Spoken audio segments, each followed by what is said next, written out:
Bab 46, Windy Fei sangat terkejut dengan tindakan penyelamatan yang dilakukan oleh Jenderal Chandra Liu. Ia tidak menyangka jika pria yang dari tadi memperhatikannya itu sampai rela mengorbankan citranya demi menyelamatkan dirinya.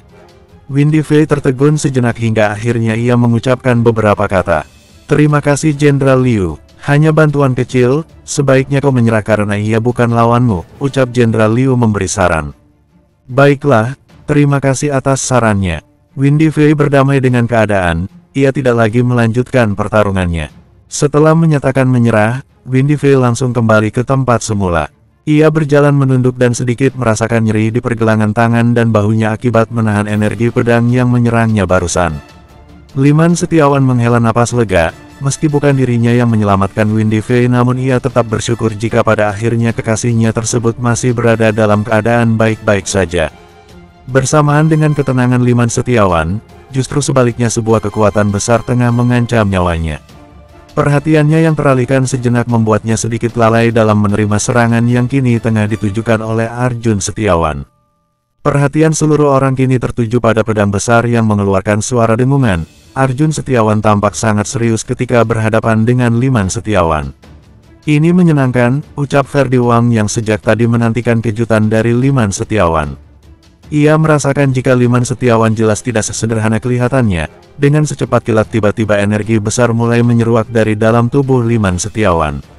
Untuk mengimbangi serangan Arjun Setiawan, energi ki yang terbentuk dari hasrat pedang terbentuk dengan sempurna memadatkan suhu ruang yang terdistorsi dalam waktu yang sangat cepat. Liman Setiawan jelas tampak lebih serius dari sebelumnya dan merasakan sedikit aura membunuh merembes keluar dari tubuhnya.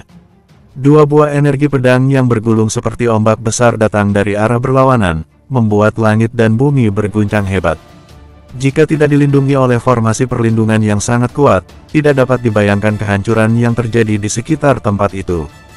Duar, duar, duar, meski hanya satu tubrukan gelombang energi, namun daya ledaknya berhasil membuat rentetan gelombang energi lainnya yang bergulung-gulung hingga membuat retakan tanah di sekitar tempat Liman Setiawan dan Arjun Setiawan berdiri.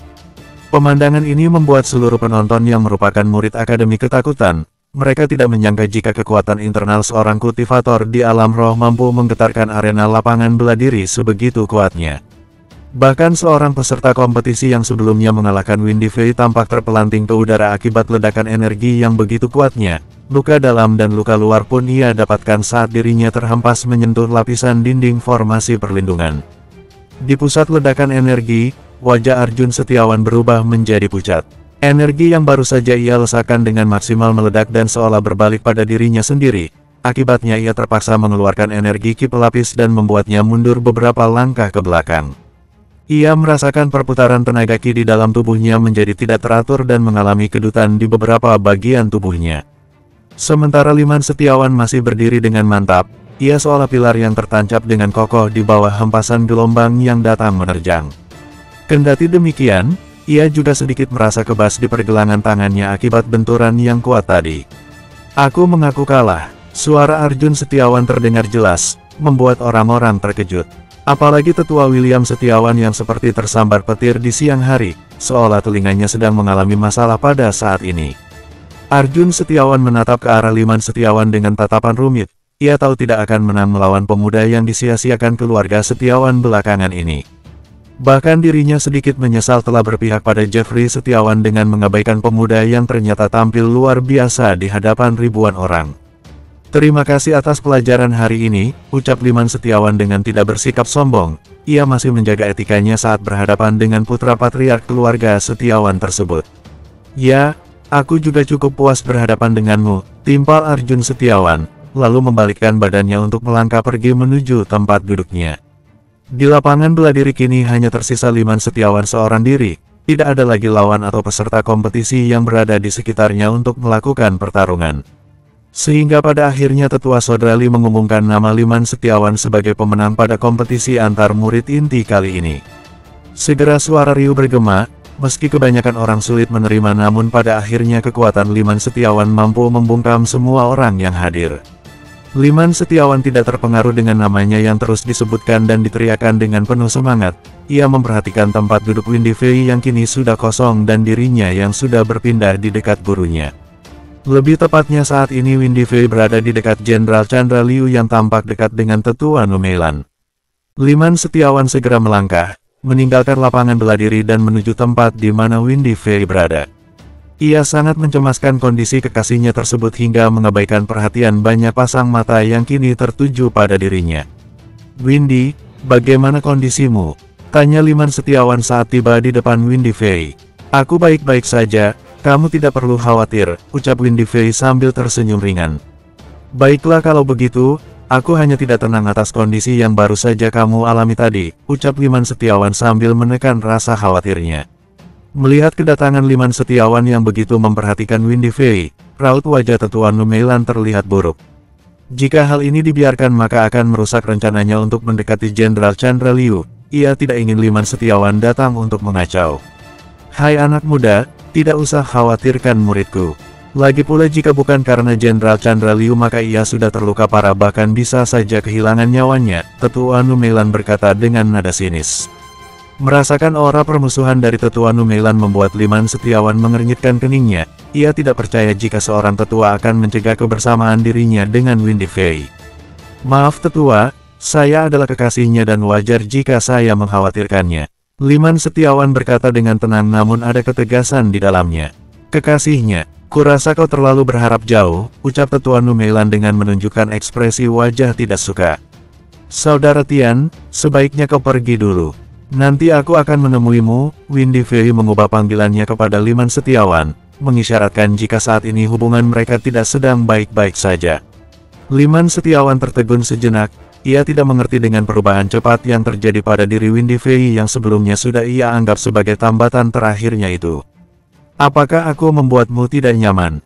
tanya Liman Setiawan dengan nada berat. "Sudahlah, ku bilang kau pergi saja dulu dan nanti aku akan mencarimu," ucap Windy Fei yang sepertinya tidak mau berlama-lama berdebat dengan sesuatu hal yang tidak perlu. Bab 47. Windy Fei sendiri merasa kesulitan di tengah situasi seperti ini. Ia tidak bisa memilih mana yang terbaik antara Liman Setiawan atau gurunya. Namun di tengah situasi formal seperti ini, ia lebih memilih mengorbankan perasaannya untuk sementara. "Baiklah, maafkan aku," ucap Liman Setiawan sambil berlalu pergi dengan ekspresi rumit di wajahnya. Melihat kepergian Liman Setiawan, Jenderal Chandra Liu tersenyum. Meski ia awalnya sedikit khawatir jika wanita yang tengah diincarnya tersebut akan kembali kepada Liman Setiawan, namun berkat sikap tetua Numeilan yang memisahkan keduanya membuat Jenderal Ibu Kota Kekaisaran itu mengangguk puas ke arah wanita dari keluarga Nu tersebut. Sementara itu Liman Setiawan dengan menahan kekecewaan segera dihampiri oleh sahabat terbaiknya, Ruslian. "Kau tidak usah khawatir dan tidak usah bertindak impulsif. Ingatlah ini bukan pertama kalinya kau dihadapkan dengan situasi seperti ini." Lihatlah ke arah wanita itu. Ruslian mengangkat jari telunjuknya dan mengarahkan pada sosok wanita yang sudah tidak asing. Andreaning tampak sedikit bersedih, orang yang ia pilih kini mengalami luka yang sangat parah. Meski tanda-tanda kehidupannya masih sangat kuat namun berdasarkan hasil pemeriksaan tabib akademi, tubuh Jeffrey Setiawan tidak lagi berfungsi seperti sebelumnya. Inti energinya sudah retak sangat dalam, jika dipaksakan maka akan meledak dan menimbulkan kelumpuhan permanen. "Terima kasih atas nasihatmu," ucap Liman Setiawan berusaha untuk tegar. Meski ia sangat kecewa dengan perubahan sikap kekasihnya tersebut namun ia masih berharap hubungan mereka masih bisa diteruskan dan tidak berakhir hanya karena sebuah kesalahpahaman kecil. Liman Setiawan kemudian menemui gurunya dan mengatakan beberapa hal sebelum dirinya pamit menuju luar akademi dengan alasan merayakan kemenangannya bersama beberapa sahabat. "Silakan saja. Nikmati kemenanganmu dengan bijak," tetua Rudifang memperbolehkan Liman Setiawan untuk pergi, hal yang sudah selayaknya dilakukan untuk merayakan kebahagiaan. "Terima kasih guru," ucap Liman Setiawan singkat sambil berpamitan. Liman Setiawan dan Ruslian berjalan santai diikuti oleh Victor dan beberapa rekannya sesama murid pekerja. Mereka semuanya bukan merayakan kemenangan, melainkan menuju pusat kota Qiancheng tempat di mana beberapa aset Liman Setiawan berada. Sebelum kompetisi antar murid inti Akademi Walet Jingga dimulai, Liman Setiawan sudah meminta izin pada gurunya untuk membawa 5 orang murid pekerja bersamanya. Kali ini sudah saatnya bagi Liman Setiawan untuk mewujudkan keinginannya tersebut. Ia sudah berencana untuk memperkuat penginapan serta rumah makan yang sudah menjadi bagian pundi-pundi hartanya tersebut. Selama perjalanan meninggalkan Akademi Walet Jingga, banyak murid yang memberi salam pada Liman Setiawan, terutama para murid pelataran luar. Mereka tidak bisa menahan kekaguman pada sosok juara baru kompetisi yang baru saja dilaksanakan tersebut. Tidak membutuhkan waktu yang lama bagi Liman Setiawan dan kawan-kawan untuk tiba di tempat yang dimaksud, selain karena bukan pertama kalinya tempat tersebut juga merupakan tempat yang memiliki lokasi yang sangat strategis berada di pusat kota. Tidak salah rasanya jika sebelumnya Liman Setiawan menyerahkan urusan keuangan pada Ruslian yang dapat memilih lokasi yang tepat. Dengan uang yang dikumpulkan oleh Liman Setiawan dari bekerja sama dengan paviliun barang antik, sebenarnya Liman Setiawan sudah bisa melakukan banyak hal. Tetapi ia menahannya karena pada mulanya ia ingin mengajak Windy Fei untuk bergabung dan mengelola beberapa sumber daya yang kelak akan menjadi sumber kekuatan kelompok yang akan dibangun oleh Liman Setiawan. "Bagaimana perasaanmu sekarang?" tanya Ruslian sambil menuangkan arak terbaik kepada sahabatnya itu. "Sudah jauh lebih tenang," ucap Liman Setiawan sambil meraih secangkir arak. Liman Setiawan yang tubuhnya memiliki tingkat toleransi tinggi terhadap arak, meminum beberapa cangkir secara berturut-turut. "Seharusnya keadaanmu semakin memburuk," ucap Ruslian sambil menghela napas. "Tidak seperti itu, aku hanya haus dan merasakan jika arak ini memang benar-benar nikmat." Liman Setiawan mengeluarkan kata sanjungan pada minuman yang beberapa kali melewati tenggorokannya tersebut. "Ini adalah arak terbaik dari kota yang cukup jauh, harganya cukup mahal karena membutuhkan beberapa aspek," ucap Ruslian yang mulai membicarakan bisnis. "Berikan aku waktu. Aku akan meraciknya dan membuat beberapa penyempurnaan," ujar Liman Setiawan kemudian. "Hah, apakah seseorang yang benar-benar terluka karena cinta bisa berubah menjadi dewa mabuk dalam sekejap?" Ruslian berkata dengan nada sedikit mengejek Liman Setiawan, candaan yang selalu ia lontarkan kepada sahabatnya itu. "Tentu saja aku bisa, tunggu saja," ucap Liman Setiawan dengan serius. Beberapa kali ia mencium aroma arak yang begitu kuat itu.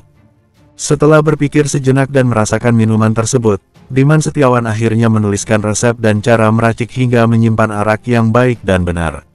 "Apakah semudah ini?" tanya Ruslian dengan ekspresi sedikit heran.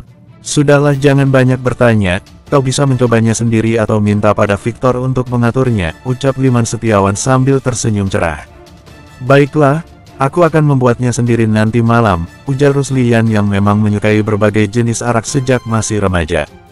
Tempat di mana ia tinggal merupakan daerah pegunungan bersalju, sehingga menikmati arak untuk menghangatkan badan adalah perkara yang lumrah.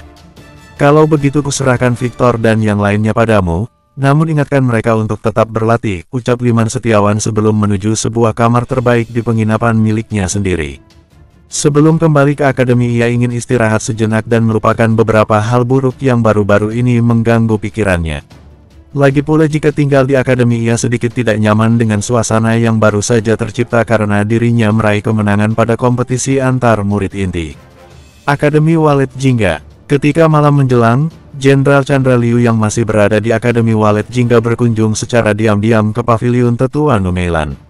Tentu saja hal ini berada di bawah pengaturan tetua tersebut yang memang sejak awal merencanakan sesuatu terhadap murid wanitanya. Meski terkesan tidak beretika tetapi mendapatkan kesempatan dilirik oleh pria seperti Chandra Liu adalah keberuntungan langit bagi gadis seperti Windy Fei yang hanya berasal dari keluarga kecil biasa. Di belakang paviliun Windy Fei tampak duduk termenung di sebuah gazebo pribadi. Ia memikirkan sikap Liman Setiawan yang menurutnya tidak bersikap bijak di tengah situasi yang sulit bagi dirinya. Seharusnya Liman Setiawan bisa mengerti dan bersikap tidak impulsif di depan banyak orang. Windy Fei sedikit merasa malu dan tidak enak di depan guru dan juga para murid lainnya. Tiba-tiba Windy Fei melihat seseorang yang ternyata adalah penolongnya tadi siang datang seorang diri. "Tuh, Tuan Chandra Liu, apa yang kau lakukan di tempat tinggalku?" Suara Windy Fei sedikit tersendat melihat sosok yang ia kenal menerobos masuk ke area tempat tinggal pribadinya tersebut. Bab 48. Mendapati Windy Fei seperti itu, Chandra Liu tetap melangkah maju dan mengabaikan pertanyaannya. Apa yang ia lakukannya kini sudah kepalang basah demi mendapatkan wanita yang ingin ia miliki tersebut. Sebelumnya ia sudah melakukan kesepakatan dengan tetua Numeilan, sehingga aksinya malam ini akan berlangsung aman. Jangan mendekat atau aku akan berteriak dan melaporkan hal ini kepada guru," ucap Windy Fei yang berubah panik dalam sekejap. Sementara itu di penginapan milik Liman Setiawan. Liman Setiawan pada saat ini juga merasakan sedikit penyesalan. Meskipun ia baru saja memenangkan pertandingan antar murid inti, namun hal yang baru saja terjadi antara dirinya dengan Windy Fei merupakan kesalahan pahaman yang harus segera ia selesaikan. Jika tidak, maka ia khawatir hubungan keduanya tidak berjalan baik seperti janji keduanya saat di awal meresmikan hubungan. Dengan tekad yang bulat, akhirnya Liman Setiawan mengandalkan keahliannya dalam menyamar dan berkelebat di tengah gelapnya malam menuju paviliun di mana tetua Numeilan tinggal. Namun sesaat ia melintasi halaman belakang ia mendengar suara Windy Fei yang sedang ketakutan. Liman Setiawan pun mempercepat gerakan meringankan tubuhnya untuk melihat apa yang terjadi. Sesaat berikutnya Liman Setiawan terkejut dengan keberadaan Chandra Liu yang ternyata berada pada jarak yang cukup dekat dengan wanitanya. Sambil menahan napas Liman Setiawan mencoba cukup tenang dan melihat apa yang sebenarnya terjadi. Apa yang ingin kau laporkan? Di sini kita hanya berdua dan kau pun tampak baik-baik saja, ucap Chandra Liu dengan nada rendah saat ia berdiri di depan Windy Fei. Bahkan jarak keduanya begitu dekat di mana Windy Fei tampak gelagapan merasakan hembusan napas dari pria yang sebelumnya memperhatikan dirinya. Tuan Liu, Windy Fei tampak memutar otak bingung ingin berkata apa. Tuan, tolong jangan ganggu saya sudah memiliki kekasih, ucap Windy Fei dengan cepat. Ia tidak tahu bagaimana harus menghadapi orang seperti Jenderal Chandra Liu, dengan pengaruhnya yang begitu besar membuat Windy Fei tampak bodoh. Sepertinya hubungan kalian tidak sedang baik-baik saja, kukira dirimu tidak sedang membodohiku, ucap Jenderal Chandra Liu dengan nada mencibir. Windy Fei tertegun, ia tidak mengira jika pria di depannya ini tidak mengendurkan sikapnya dan semakin berani mendekatinya, ia seperti domba gemuk yang terjebak di dalam sergapan serigala. Namun sebagai seorang wanita ia juga tidak menolak pesona Jenderal Chandra Liu yang jauh lebih dewasa dan lebih kuat dari sosok pria yang selama ini dicintainya. Di sisi lain Liman Setiawan mengerutkan keningnya dalam-dalam, ia yang semula ingin bergerak dan menghentikan perbuatan Jenderal Mesum itu pada akhirnya hanya bisa menyaksikan sikap Windy Fei yang tidak melakukan perlawanan. Di tengah keterkejutannya, tiba-tiba tubuh Windy Fei didorong dan ia jatuh pada sebuah gazebo tempat di mana ia duduk. Belum hilang keterkejutannya, Chandra Liu segera menindihnya dengan salah satu tangannya membelai halus rambut Windy Fei yang masih tersimpul rapi oleh tusuk rambut bermotif bunga. Menyaksikan pemandangan ini, darah di tubuh Liman Setiawan bergejolak dan ingin segera menghentikan tindakan tidak tahu malu yang baru saja dilakukan oleh Chandra Liu tersebut. Hanya saja Liman Setiawan menyadari jika Windy Fei tidak melakukan apa-apa. Hal ini sangat menyakitkan bagi Liman Setiawan yang sudah terlanjur jatuh cinta pada wanita tersebut. Setelah menunggu beberapa saat, ternyata Liman Setiawan baru memahami jika pemandangan memalukan di depannya adalah sebuah kenyataan pahit pertama dari sisi kesetiaan yang ia perjuangkan. Melihat aksi Windy Fei yang tidak terjadi pergolakan penolakan, pelan-pelan Liman Setiawan menghilang dalam gelap. Ia pergi dengan luka terukir di hatinya. Jika sebelumnya ia telah dikhianati oleh Andrea Ning, pada akhirnya ia harus mengalami kejadian kedua kali dikhianati oleh wanitanya. Bahkan rasa sakit yang ia alami kini begitu terasa, ia yang awalnya ingin menambatkan hatinya pada Windy Fei harus pupus juga pada akhirnya. Rembulan malam pun tak menampakkan sinarnya, seolah ia merasa malu menyinari dua insan yang tengah mengumbar hawa nafsunya itu. Sementara itu tubuh Chandra Liu masih belum bergeser dari posisinya dan memandang kecantikan alami yang berada di depannya. Dengan pengalamannya menaklukkan wanita tidak sulit bagi pria tersebut untuk menaklukkan mangsa yang mulai jinak di bawah pengaruh kekuasaannya itu. Chandra Liu tidak bisa menahan decak kagum saat memandang kecantikan Windy Fei. Hawa yin yang begitu kuat dari dalam tubuh wanita itu membuat Chandra Liu harus menelan air liurnya beberapa kali sambil mengerjapkan mata. Tuan Liu, ucap Windy Fei dengan lirik, sebagai wanita yang masih murni ia merasakan desiran aneh di dalam tubuhnya. Posisi keduanya begitu intim, bahkan pada saat ini Windy Fei dapat merasakan benda keras milik Jenderal Chandra Liu yang berada di atas pahanya. Ada rasa takut dan juga ada rasa lain yang membuat pikirannya berkecamuk hebat pada saat ini. Merasakan jantung Windy Fei yang berdebar kencang, senyum Chandra Liu terlihat bangga dan tangannya pun mulai beralih menyentuh dada Windy Fei dan memijitnya dengan lembut. Tuan, sebaiknya jangan, pinta Windy Fei dengan wajah memerah dan rasa malunya pun semakin besar. Chandra Liu yang menyadari perkataan dari Windy Fei bukanlah bentuk penolakan yang tegas, maka ia pun semakin berani memijat bagian sensitif. Windy Fei juga merasakan sesuatu yang aneh seiring dengan gerakan tangan Jenderal Chandra Liu yang seperti menutupi salah satu bukit kembarnya tersebut. ia tidak berani menatap wajah pria yang masih setia berada di atas tubuhnya tersebut dan mencoba memalingkan wajahnya ke arah lain. Chandra Liu semakin leluasa melakukan gerakan tangannya. Dari bagian luar ia mulai berani menelusup hingga bersentuhan langsung dengan kulit mulus Windy Fei. Dari dada turun ke perut lalu berputar di sekitar wilayah itu hingga membuat Windy Fei bergetar hebat sambil menggigit bibirnya. Dari salah satu bagian tubuhnya seperti merasakan sesuatu yang ingin keluar. Dalam waktu singkat bola matanya tampak memutih dan pikirannya menjadi kosong. Windy Fei lalu mengeram frustasi, ia tidak menyangka jika pertahanannya akan hancur pada saat ini yang mana seharusnya ia berikan pada Liman Setiawan yang sampai saat ini masih menjadi kekasihnya. Ia merasa menyesal, hanya kesalahpahaman kecil pada akhirnya membawa dirinya pada kekacauan seperti yang saat ini terjadi. Windy Fei berusaha bangkit dan meraih tangan Jenderal Chandra Liu yang masih berada di atas dadanya, menyingkirkannya ke arah samping tubuhnya. Namun di sudut pandang Jenderal Chandra Liu yang melihat reaksi tubuh wanita yang berada di dekapannya bereaksi seperti itu, senyum kemenangan pun memenuhi wajah sang jenderal yang tengah beruntung tersebut. Detik berikutnya Chandra Liu mencium liar leher jenjang Windy Fei dan berhenti dengan melumat bibir ranum gadis tersebut. Tangan kanannya pun membenarkan posisi kepala Windy Fei dengan lembut agar serangan lidah ganasnya bisa leluasa memborbardir mulut imut Windy Fei. Entah bagaimana pikiran Windy Fei berikutnya, ia yang semula ingin menyudahi kesalahannya itu malah terlena dengan permainan panas dari Jenderal Chandra Liu. Ia yang belum berpengalaman akhirnya harus merelakan pertahanannya saat tangan lain Jenderal Chandra Liu mulai melepas pakaiannya dan menarik pinggangnya lebih rapat hingga sesuatu yang keras pun secara perlahan merangsek masuk ke dalam tubuhnya. Ah, Windy Fei mendesah pelan saat penyatuan itu berlangsung. Tidak ada lagi penyesalan, hanya kenikmatan panjang yang akhirnya ia rasakan di malam tanpa cahaya bulan itu. Bab 49. Setelah menyaksikan pemandangan memalukan antara Windy Fei dengan Jenderal Chandra Liu membuat Liman Setiawan bernapas dengan lega. Awalnya ia terus berupaya untuk memperbaiki hubungannya, namun ia tidak menyangka jika hari ini semuanya terkuak di depan matanya sendiri. Akhirnya aku bisa terbebas dari masalah yang akhir-akhir ini mengganggu jalan pikiranku. Liman Setiawan sebenarnya sangat sedih dan kecewa. Namun ia teringat akan perkataan sahabatnya tentang pengalaman percintaan yang bukan pertama kalinya ia lalui. Sehingga pada akhirnya Liman Setiawan bisa tersenyum puas menyaksikan pengkhianatan yang terjadi di depan matanya sendiri.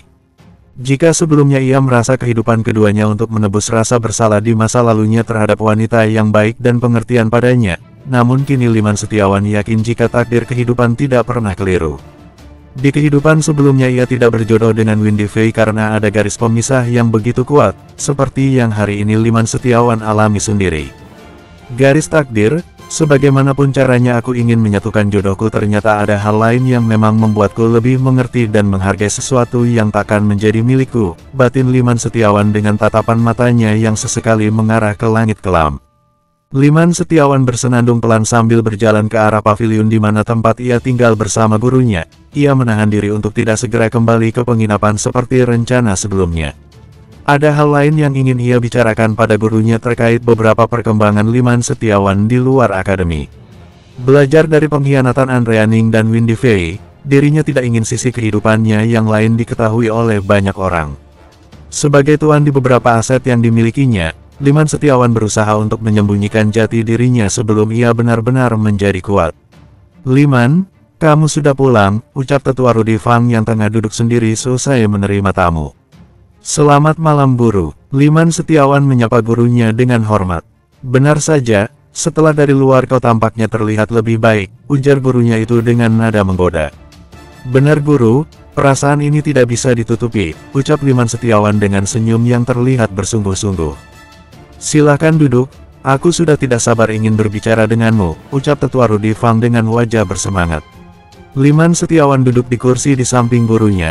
Meski keduanya adalah murid dan guru, tetapi keduanya nampak seperti seorang ayah dan anak yang sedang berbincang santai di tengah malam. "Guru, murid sudah membawa Victor dan yang lainnya untuk bekerja di tempat baru. Untuk itu murid mengucapkan terima kasih dan mohon kepada guru untuk tidak memberitahukan pada orang lain terkait beberapa aset yang kumiliki," ucap Liman Setiawan dengan serius. "Baiklah, tidak masalah, semua akan berjalan sesuai kehendakmu," ujar tetua Rudi Fang dengan santai.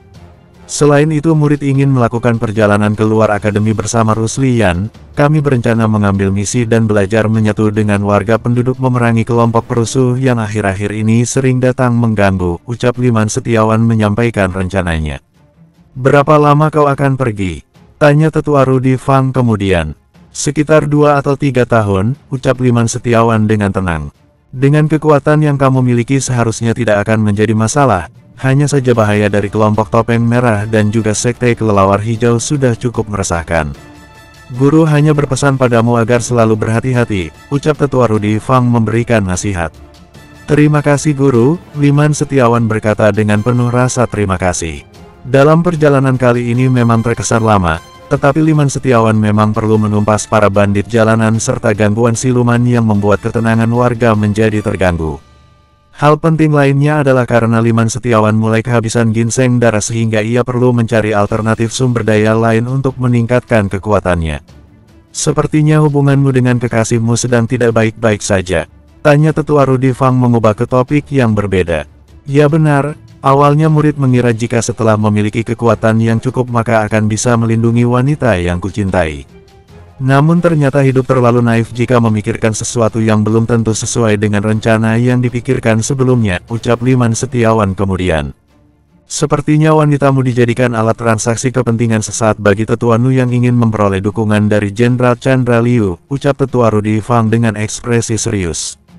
Biarkan saja guru, murid sudah melihat kenyataan yang memang menyakitkan.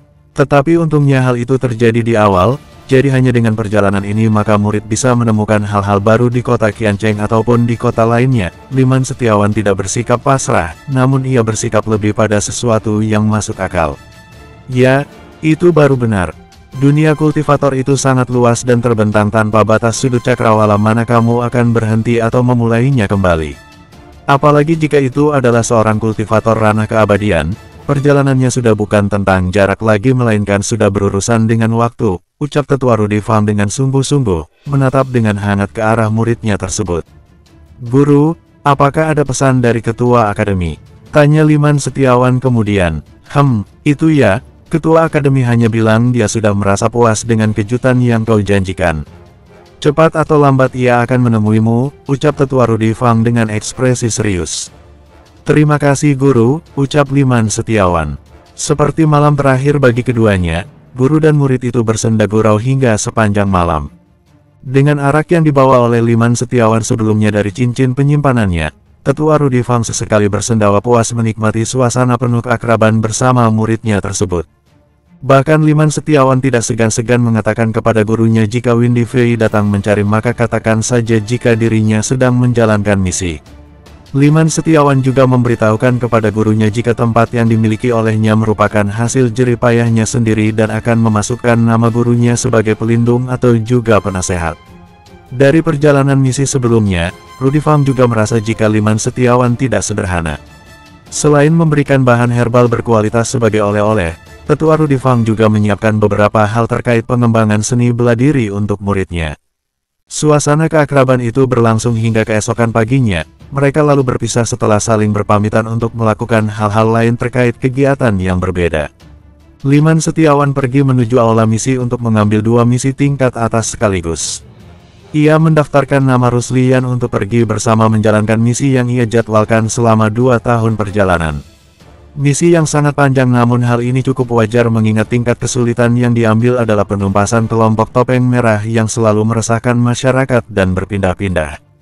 Bab 50. Setelah mendaftarkan diri di aula misi, Liman Setiawan bergegas meninggalkan Akademi Walet Jingga menuju pusat kota Qiancheng. Sebelum berangkat menjalankan misi, ia ingin membuat pil penambah ki yang banyak untuk kebutuhan yang terus meningkat. Selama 1 bulan terakhir, pavilion barang antik sudah melakukan penjualan yang sangat besar karena kualitas pil yang dijual sangat bagus. Liman Setiawan tidak ingin menyia-nyiakan hal ini. Baginya kesempatan mengumpulkan pundi-pundi uang tidak boleh disia-siakan dan harus dimanfaatkan dengan baik guna menopang keberhasilan kelompok yang ingin ia bangun dan besarkan. Sebelum meninggalkan Qiancheng ia juga sudah membuat daftar nama pendekar tingkat alam suci dan tingkat dewa yang ingin ia rekrut. Beberapa kultivator tersebut diyakininya memiliki integritas yang tinggi serta moralitas yang dapat ditiru. Liman Setiawan juga masih memikirkan masalah lainnya dengan keluarga Setiawan. Salah satu tujuan dirinya mengambil misi juga untuk mengalihkan perhatian keluarga Setiawan untuk tidak mengusiknya selama beberapa tahun. Hingga pada masa itu Liman Setiawan yakin jika kekuatannya sudah bisa mengguncang kota Kiancheng. Perjalanan misi yang diambil cukup jauh, oleh karenanya Liman Setiawan ingin semuanya berjalan dengan lancar. Oleh karenanya ia perlu memperkuat tempat ini menjadi lebih kuat dan memperdayakan Victor dan yang lainnya dengan maksimal. Kota Qinghai merupakan kota besar selain Kiancheng yang akan ia tuju untuk melaksanakan misi. Meski kota tersebut berada jauh dari jangkauan Akademi Walid Jingga, namun pengaruh akademi sebagai salah satu akademi bela diri resmi yang berada di bawah kekaisaran membuatnya mendapatkan akses yang mudah untuk memasuki kota tersebut. "Ada kabar baik," ucap Ruslian saat bersama Liman Setiawan di ruang kerjanya. "Apa itu?" tanya Liman Setiawan sambil menulis di atas gulungan. "Arak yang kau resepkan kemarin ternyata berhasil, bahkan rasa dan aromanya lebih kuat," ucap Ruslian penuh semangat. "Kukira ada apa?" Liman Setiawan berkata dengan nada tidak tertarik. "Hai, jangan seperti itu. Tidak ada yang lebih menarik selain arak. Bahkan wanita sekalipun tidak dapat menandinginya," ucap Ruslian sedikit meyakinkan. "Hahaha, untuk hal itu aku mungkin setuju," ucap Liman Setiawan sambil tersenyum. "Apakah kau sudah mengakhiri hubunganmu dengan Windy Fei?" tanya Ruslian penasaran. "Ya, kamu benar. Jika aku tadi malam tidak melihatnya dengan mata kepalaku sendiri mungkin selamanya aku akan terjebak dengan perasaanku sendiri," ujar Liman Setiawan dengan nada bersyukur. "Ya sudahlah. Biarkan wanita itu merasakan bahwa ia telah salah dengan jalan pilihannya," ucap Ruslian. "Tidak ada yang perlu disesali meski aku sudah memutuskan untuk tidak melanjutkan perjodohan dengan dirinya. Dia tetap seorang teman yang harus aku hargai haknya." Liman Setiawan meletakkan alat tulisnya, lalu meminum segelas teh hangat. "Lalu apa rencanamu?" tanya Ruslian. "Kita akan pergi ke kota Qinghai untuk mengambil misi menumpas kelompok topeng merah. Mungkin sekitar 2 tahun atau lebih waktu yang kita butuhkan untuk mengembangkan diri di luar," ujar Liman Setiawan dengan santai. "Benarkah?" tanya Ruslian kegirangan. "Sebaiknya kau bersiap saja, selama 1 atau 2 bulan ini aku ingin mengembangkan tempat ini terlebih dahulu. Sepertinya nama Gerbang Naga adalah nama yang cocok untuk tempat ini. Kita adalah ikan yang kecil yang melawan arus dan melompati sungai yang besar untuk berubah menjadi naga," jawab Liman Setiawan dengan serius. "Gerbang Naga," Ruslian terkejut, namun detik berikutnya ia tersenyum puas. "Baiklah kalau begitu, aku yakin tidak lama lagi kau akan menjadi naga sejati yang mampu mengguncang alam langit." "Aku tidak menyesal mengikutimu," ucap Ruslian lagi dengan penuh semangat. "Tolong kumpulkan Victor dan yang lainnya, aku akan menyampaikan beberapa pengaturan yang harus mereka jalani. Kita akan mulai lebih baik dan kembangkan tempat ini dengan lebih besar lagi," ujar Liman Setiawan dengan penuh tekad. Liman Setiawan tidak sedang omong kosong. Untuk membangun dominasinya ia membutuhkan banyak hal. Apalagi kelak ia akan menampung banyak anggota baru, sehingga ia perlu menyiapkan tempat tinggal dan penghasilan yang layak bagi pengikutnya.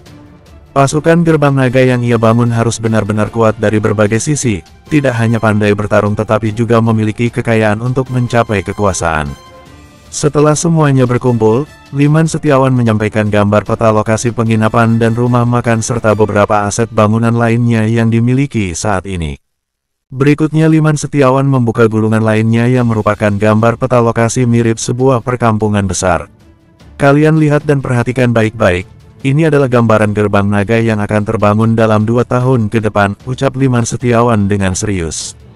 Ruslian dan yang lainnya tercengang. Mereka tidak menyangka jika pengembangan Gerbang Naga berada di luar imajinasi mereka.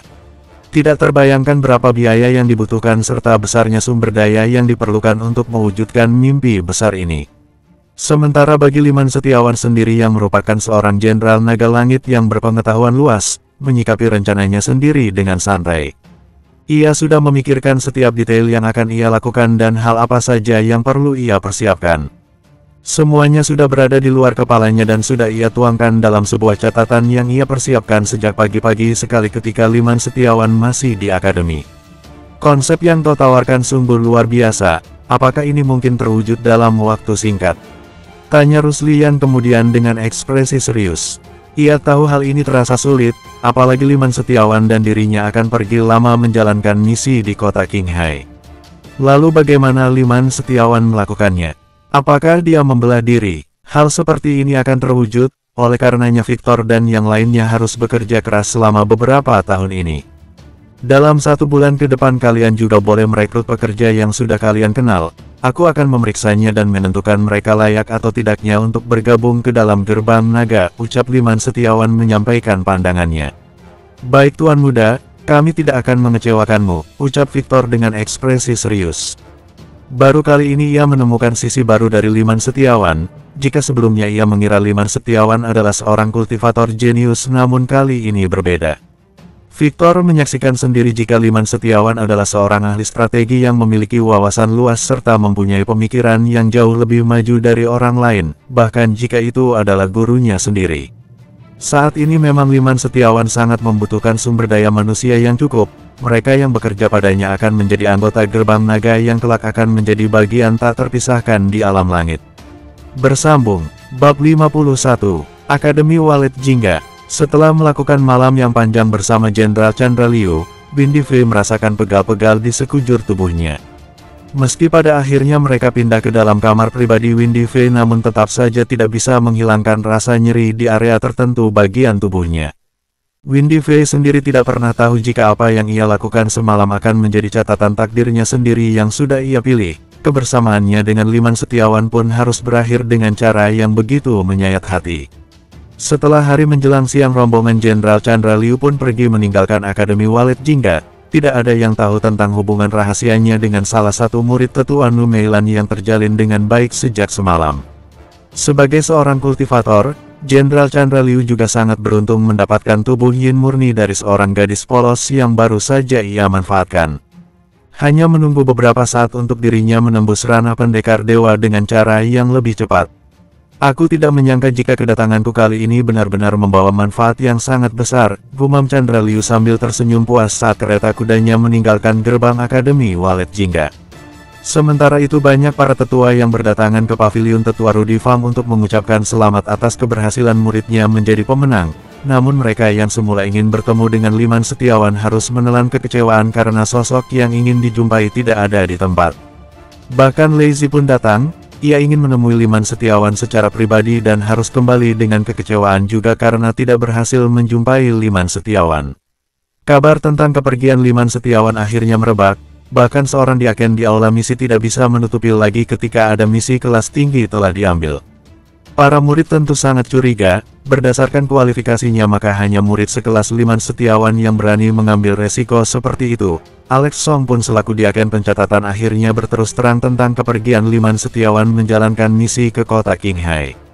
Pada siang harinya kabar kepergian Liman Setiawan dari akademi pun merebak luas. Tidak hanya pelataran murid luar tetapi juga pelataran murid dalam ikut membahas kabar kepergian juara kompetisi antar murid inti tersebut. Anak itu ternyata cerdas juga, sepertinya ia tahu jika aku dan juga keluarga Setiawan tidak akan tinggal diam, Tetua William Setiawan bergumam dengan kesal. Ia tidak menduga jika langkah Liman Setiawan sangat cepat dan pergi tanpa diketahui oleh orang lain, aura membunuh yang kuat pun merembes dari tubuhnya. Tetua, sebaiknya kita tunggu saja dan tetap kirimkan orang untuk mencarinya, Arjun Setiawan menyampaikan pendapatnya. Tetua William Setiawan terdiam beberapa saat, kerugian dan penghinaan yang ia alami begitu banyak, sulit rasanya untuk tidak mencabik-cabik tubuh Liman Setiawan pada saat ini. Tolong sampaikan pada patriark keluarga, masalah ini sekarang menjadi urusan keluarga, ucap William Setiawan dengan nada tidak rela. Tetua William Setiawan masih bisa mengurus Liman Setiawan jika masih berada di wilayah akademi. Ia bisa menggunakan 1001 cara untuk membunuh murid tetua Rudi Fang tersebut. Baik tetua, saya akan kirimkan orang untuk menyampaikan hal ini pada ayahanda patriark, ucap Arjun Setiawan dengan hati-hati. Semenjak pertarungan dengan Liman Setiawan kemarin, Arjun Setiawan sedikit memahami tentang karakter dari pemuda yang dimusuhi oleh Jeffrey Setiawan sebelumnya. Jika begitu saja menerima masukan dari tetua William Setiawan, maka ia khawatir jika keluarga Setiawan akan masuk ke dalam lubang yang sangat dalam. Walau bagaimanapun Arjun Setiawan adalah seorang kultivator jenius, ia tidak yakin jika Liman Setiawan bisa berkembang di bawah asuhan tetua Rudi Fang seorang. Bahkan frekuensi kebersamaan mereka saja sangat sedikit, sehingga mustahil seorang monster bisa berkembang dengan cara seperti itu. Arjun Setiawan juga cara yang dilakukan oleh Liman Setiawan tidak sederhana. Dirinya yang menjalankan misi pada dasarnya adalah sebuah strategi yang bisa saja menjerat orang lain untuk terbawa ke dalam lubang kematian yang mengerikan. Memikirkan hal ini, Arjun Setiawan bergidik ngeri. Ia tidak mau membawa dosa bagi kehancuran keluarga Setiawan yang saat ini dipimpin oleh ayahnya sendiri. Kabar tentang kepergian Liman Setiawan pun diterima oleh Windy Fei melalui pembicaraan beberapa orang murid tetua Numeilan lainnya. Mendengar berita tersebut tentang mengapa Windy Fei merasa bersalah dan ada rasa kehilangan yang begitu dalam.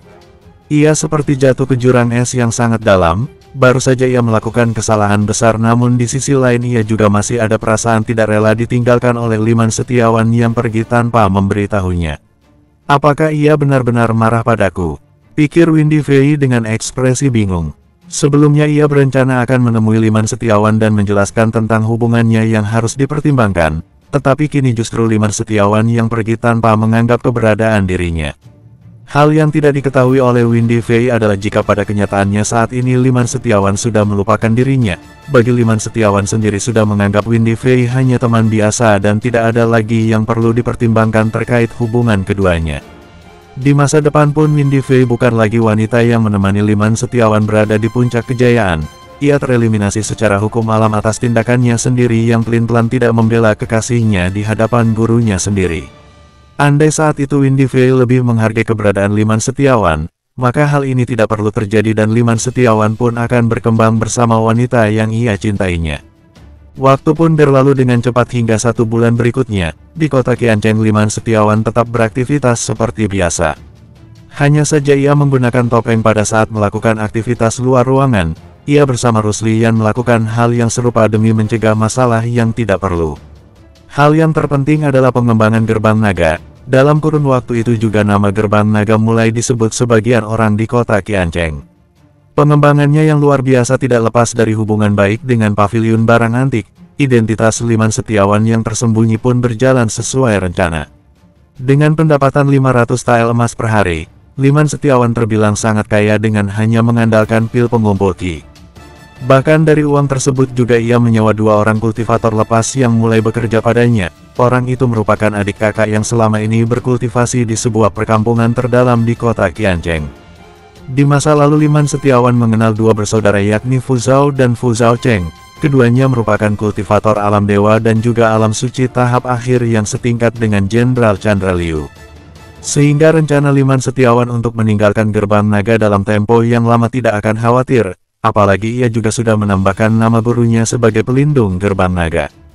Bab 52, Kota Qinghai saat ini, sebagai wilayah yang terletak paling utara dari ibu kota Kekaisaran Langit, Kota Qinghai saat ini sedang tidak baik-baik saja dikarenakan adanya gangguan keamanan dari kelompok topeng merah. Mereka yang sebelumnya bergerak sembunyi-sembunyi kini mulai berani terang-terangan. Keadaan ini sudah dilaporkan ke Istana Kekaisaran, namun setiap pasukan istana datang mereka lari bersembunyi seperti ditelan bumi dan akan muncul kembali jika pasukan patroli meninggalkan wilayah tersebut. Kerusakan akibat kerusuhan dan teror yang disebabkan oleh kelompok topeng merah sudah sangat meresahkan. Banyak penduduk yang meregang nyawa akibat mempertahankan harta bendanya dari rampasan kelompok bandit tersebut. Bahkan para wanita diculik dan dibawa dengan paksa untuk dijual dan sekedar dijadikan budak nafsu oleh kelompok penjahat yang semakin berani tersebut. Kota Qinghai sendiri menjadi primadona dengan pemandangan wilayahnya yang memanjakan mata. Selain itu tanah di kota tersebut mengandung banyak sumber daya langka. Di antaranya ada bahan tambang untuk membuat senjata, batu energi untuk kebutuhan para kultivator serta tanaman langka yang berusia ribuan tahun.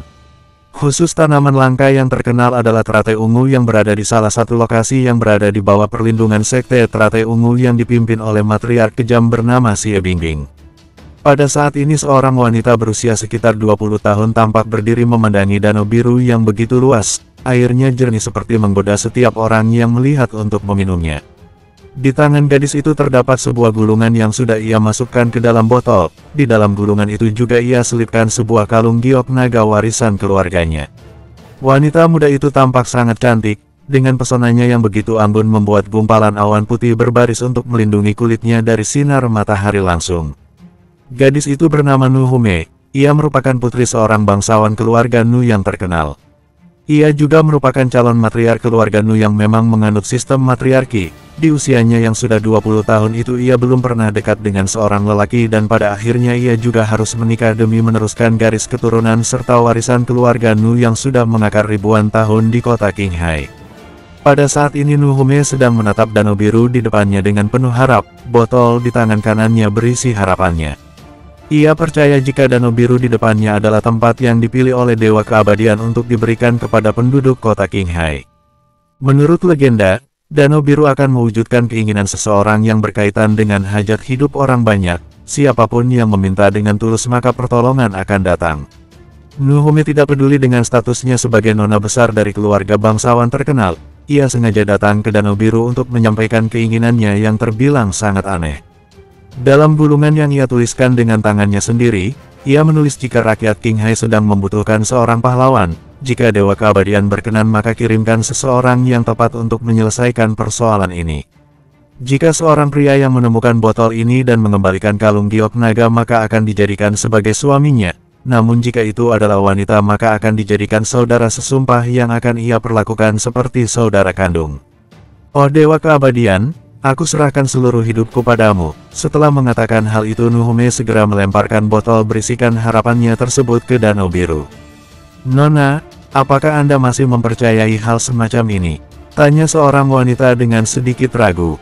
Ya, tentu saja. Sekecil apapun harapan kita harus mencobanya.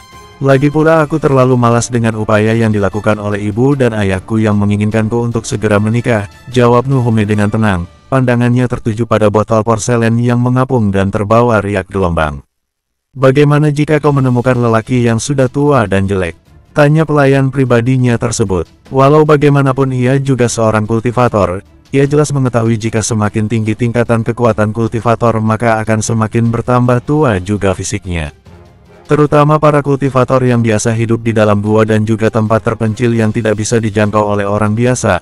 Mereka umumnya berpenampilan lusuh dan tidak terurus. Membayangkan hal itu saja membuat pelayan pribadi Nuhume tersebut menjadi merinding. Jika itu adalah takdirku maka aku akan menerimanya. Setidaknya dengan sumber daya yang dimiliki oleh keluarga Nu mengubah penampilan seorang lelaki bukanlah perkara yang sulit. Yang lebih penting adalah perannya yang bisa membebaskan warga Qinghai dari belenggu kelompok topeng merah yang semakin meresahkan. Apalagi beberapa pejabat daerah juga terlibat. Tentu hal ini semakin sulit bahkan jika itu bantuan dari kekaisaran pun pastinya akan terlambat, ucap gadis yang bernama Nuhume tersebut dengan penuh tekad. Nuhume jelas mengetahui posisi dirinya. Kabar perselisihan internal keluarga terkait dengan sikap salah seorang anggota keluarganya yang saat ini menjadi tokoh penting di Akademi Walet Jingga juga membuat Nuhume resah selama beberapa tahun belakangan. Oleh karenanya Nuhume memang membutuhkan sosok pahlawan untuk menjadi suaminya selain juga sosok pahlawan bagi penduduk Qinghai. Sementara para tuan muda yang diperkenalkan oleh orang tuanya selama ini adalah para tuan muda manja yang tidak bisa diandalkan dan jika pun ada hanya sebatas memperkuat dukungan keluarga Nu di ibu kota Qinghai. Di paviliun Gerbang Naga, berada di tempat barunya, Liman Setiawan telah melakukan banyak hal perubahan. Meski tempat ini belum rapi benar namun Liman Setiawan merasa cukup puas dengan pengembangannya yang ia lakukan selama 1 bulan lebih. Dengan pengaturannya juga tempat ini sudah melewati tahapan pembebasan lahan serta izin pengelolaan wilayah tempat tinggal serta pengelolaan beberapa bidang bisnis dalam skala luas.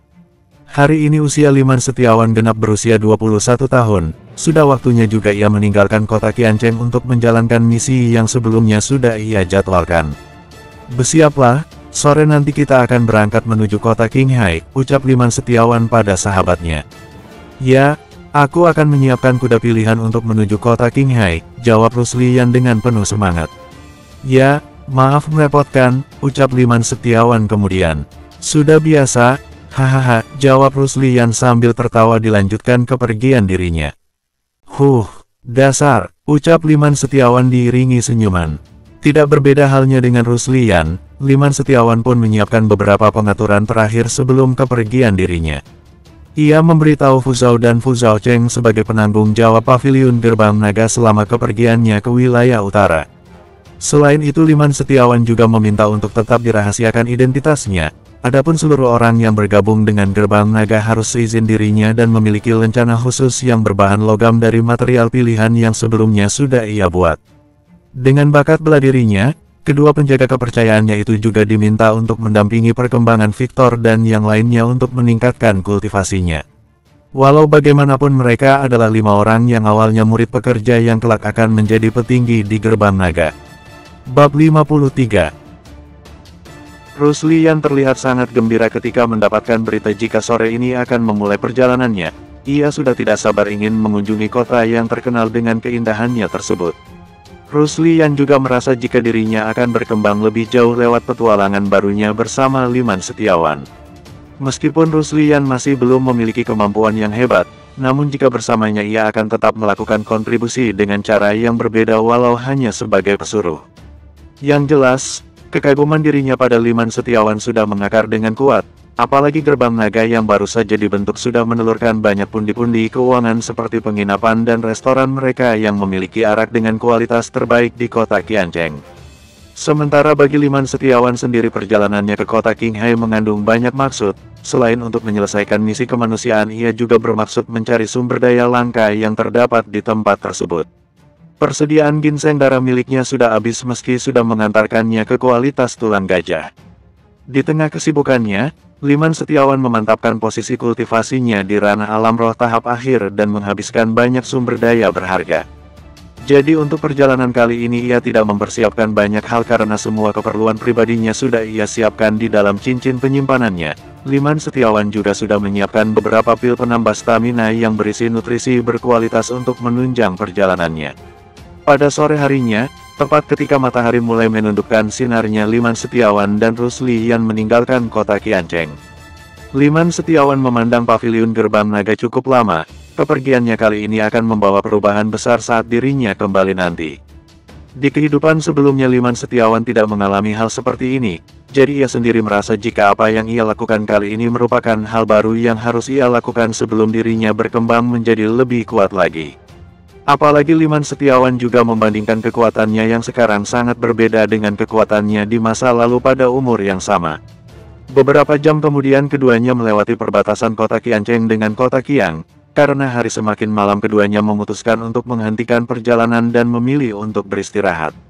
Hari sudah larut malam, kita juga sudah memasuki kota Qiang dan sebaiknya kita segera mencari tempat untuk beristirahat, ucap Liman Setiawan kepada sahabatnya.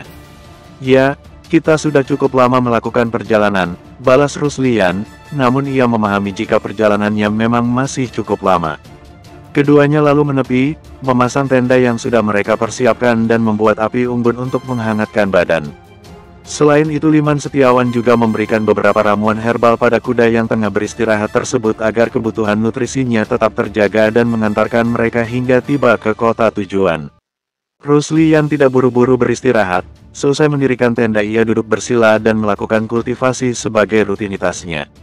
Sementara Liman Setiawan memilih masuk ke dalam tenda dan menelan pil penambah nutrisi yang merupakan buatannya sendiri. Namun pada saat berikutnya ia merasakan pergerakan beberapa orang pendekar yang berada di ranah inti Qi tengah mengendap-endap ke tempat mereka beristirahat. Hal yang sama juga dirasakan oleh Ruslian, ia merasakan 3 orang pendekar tengah mendekat ke arahnya. Ruslian segera mengakhiri meditasinya dan mulai bangkit sambil memandang ke sebuah pohon besar di dekatnya. "Keluarlah kalian," ucap Ruslian dengan lantang. Ketiga pendekar yang sebelumnya memperhatikan tenda tempat Liman Setiawan beristirahat segera keluar, ketiganya memakai topeng berwarna merah. "Sepertinya kalian berasal dari kelompok topeng merah," ucap Ruslian yang mengetahui ciri dari kelompok yang selalu meresahkan masyarakat ini. Kelompok topeng merah, kelompok penjahat terbesar dan tersebar di seluruh kekaisaran. Mereka merupakan penjahat yang terkenal sadis dan tidak segan-segan menghabisi korbannya.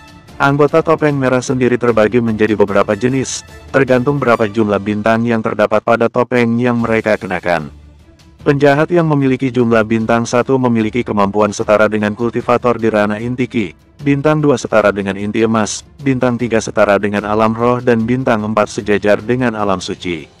Sedangkan para pimpinan mereka menggunakan topeng tanpa bintang, menandakan kekuatan mereka sudah memasuki alam dewa. Meski keberadaan mereka masih terbilang belum terlalu lama, namun kiprah mereka telah banyak mengakibatkan kerugian dan adanya dukungan dari pihak-pihak tertentu membuat mereka sulit ditumpas. "Anak muda, jika kau tidak ingin terluka maka segera serahkan barang-barangmu," kata salah seorang pria bertopeng merah tersebut. Tanpa menunggu reaksi Liman Setiawan yang masih berada di dalam tenda, Ruslian segera menarik pedangnya yang berada di pinggangnya. "Kalian keliru jika berkata seperti itu kepadaku," ucap Ruslian dengan senyuman lebar. Ia sepertinya sudah sangat lama tidak bertarung. Detik berikutnya tubuh Ruslian sudah bergerak bebas menebaskan pedangnya menggunakan teknik pedang elang menembus awan yang selama beberapa waktu terakhir dipelajarinya melewati Liman Setiawan. Seorang pria bertopeng merah tidak menduga jika pemuda yang ia ancam barusan tengah datang kepadanya melakukan tebasan tanpa ragu sedikitpun. Pria bertopeng merah itu ambruk ke tanah, luka di lehernya begitu dalam memutus tenggorokannya. Dengan gerakan secepat kilat berikutnya, tubuh Ruslian bergerak menebaskan pedangnya melakukan tebasan kedua dan ketiga. Gerakan yang cepat itu membuat kedua penjahat bertopeng merah tidak bisa mengikutinya. Detik berikutnya kedua penjahat bertopeng pun jatuh ke tanah dengan kondisi sekarat. Sampai mati pun ketiganya tidak menyangka jika mereka baru saja menyinggung kultivator berkemampuan tinggi. Andai saja mereka tahu tentunya mereka takkan berani bertindak konyol seperti ini. Usai membunuh ketiga penjahat bertopeng merah tersebut, Ruslian kembali ke tempat semula untuk melanjutkan kultivasinya seolah tidak terjadi apa-apa. Dalam hatinya ia merasa jika pengalaman bertarungnya semakin kuat saat berada dalam pelatihan bersama Liman Setiawan di Paviliun Gerbang Naga ketimbang saat dirinya masih berada di akademi. Hal ini tidak lain karena selama bersama Liman Setiawan, ia menjadi rekan latih sekaligus menimba ilmu berpedang yang Liman Setiawan ajarkan.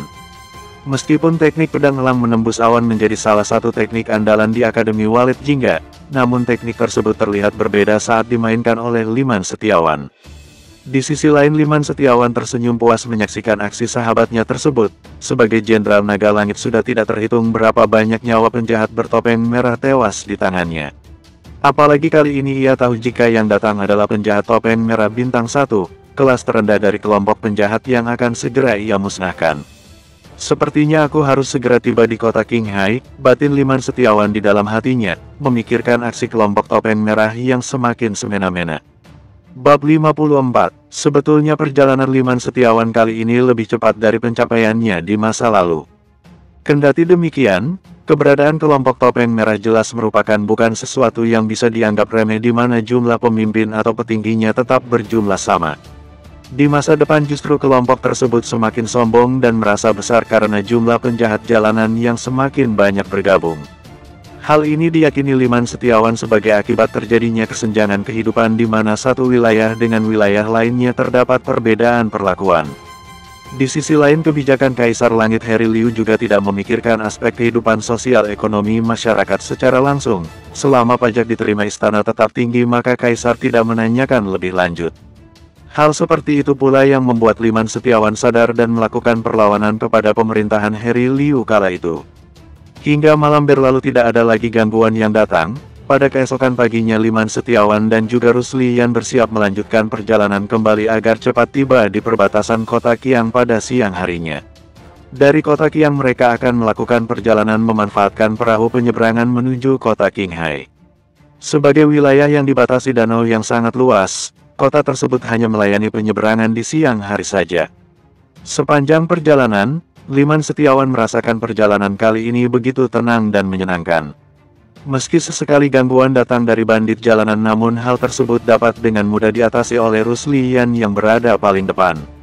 "Lihatlah, sebentar lagi kita tiba di perbatasan kota Qiang menuju kota Qinghai," ucap Ruslian memberitahu.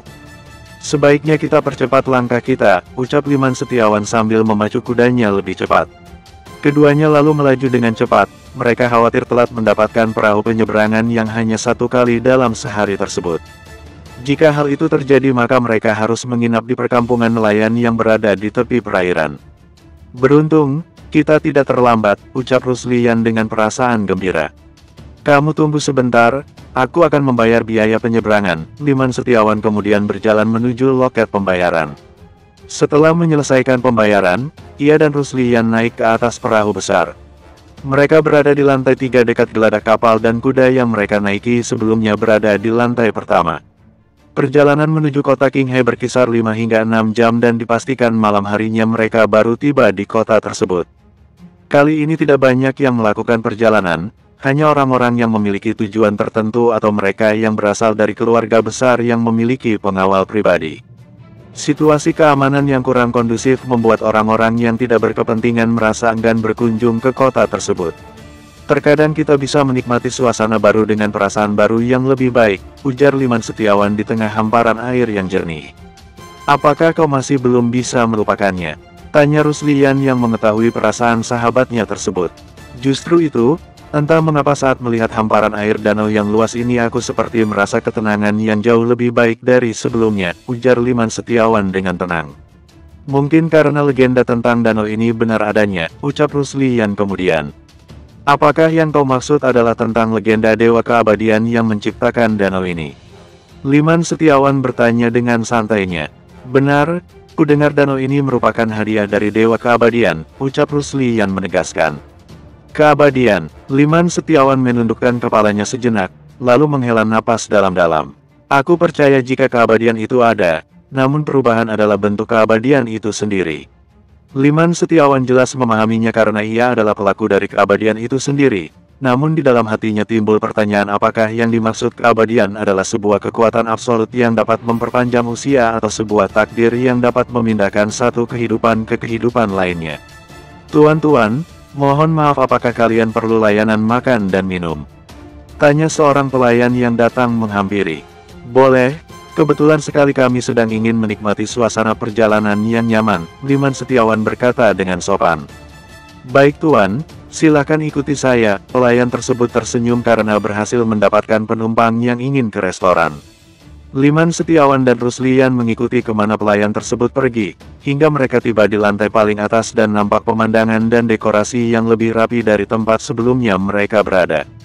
Silakan duduk tuan-tuan, pelayan tersebut mempersilahkan dengan sopan, lalu menanyakan pesanan apa yang mereka ingin dapatkan.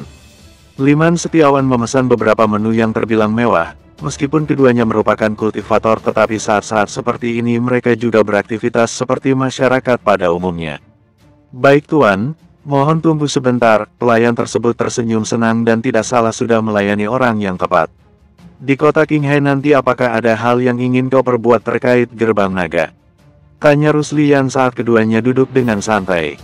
Tentu saja, biarkan kota Qiancheng berkembang sebagaimana mestinya di bawah pengawasan Fu Zhao dan Fu Zhaocheng. Sedangkan kota Qinghai akan kuserahkan padamu, jawab Liman Setiawan tanpa beban. Hah, apa maksudmu? Mata Ruslian membelalak sempurna, tidak percaya dengan apa yang baru saja dikatakan oleh sahabatnya. Apa kamu keberatan? Liman Setiawan bertanya balik sambil menggerakkan kedua alis matanya. Ruslian terdiam, bingung harus berkata apa. Sebelumnya Liman Setiawan tidak pernah membahas hal ini sama sekali saat di kota Qiancheng dan ia juga tidak paham dengan pemikiran yang tiba-tiba tersebut dari sahabat terbaiknya itu. Kota Qinghai sangat rawan dan menjadi jalur yang rawan disinggahi oleh para penjahat maupun bangsa siluman yang pandai menyamar. Dengan tingkat keseriusan masalah seperti itu, kita memerlukan organisasi yang kuat untuk membentuk kekuatan yang dapat menjaga kestabilan keamanan dalam rentang waktu yang lama. Hal semacam itu perlu dilakukan oleh seseorang seperti dirimu, lagi pula bukankah kamu sangat menyenangi tempat ini? Ucap Liman Setiawan memberikan penjelasan. Sepertinya aku tadi salah memberikan pertanyaan padamu, ucap Ruslian dengan nada sedikit menggerutu. Namun mendengar ucapan Ruslian membuat Liman Setiawan tersenyum senang, ia tahu jika sikap sahabatnya sudah seperti itu maka artinya ia tidak keberatan. Tidak lama kemudian pesanan yang diminta oleh Liman Setiawan datang. Dua orang pelayan membawakan makanan dan minuman secara bergantian dengan sikap yang ramah. Keduanya lalu makan dengan perlahan menikmati setiap gigitan makanan dan tegukan minuman. Pemandangan ini juga berlaku pada beberapa orang yang tampaknya berasal dari keluarga besar di kota Qinghai. Apakah kau tahu orang yang duduk paling ujung itu? Tanya Ruslian pada sahabatnya. Seharusnya mereka berasal dari sekte Lembah Hijau, jawab Liman Setiawan singkat. Mereka sepertinya memperhatikanmu sejak tadi, lebih tepatnya pada pedang yang berada di punggungmu, Ruslian memperjelas ucapannya.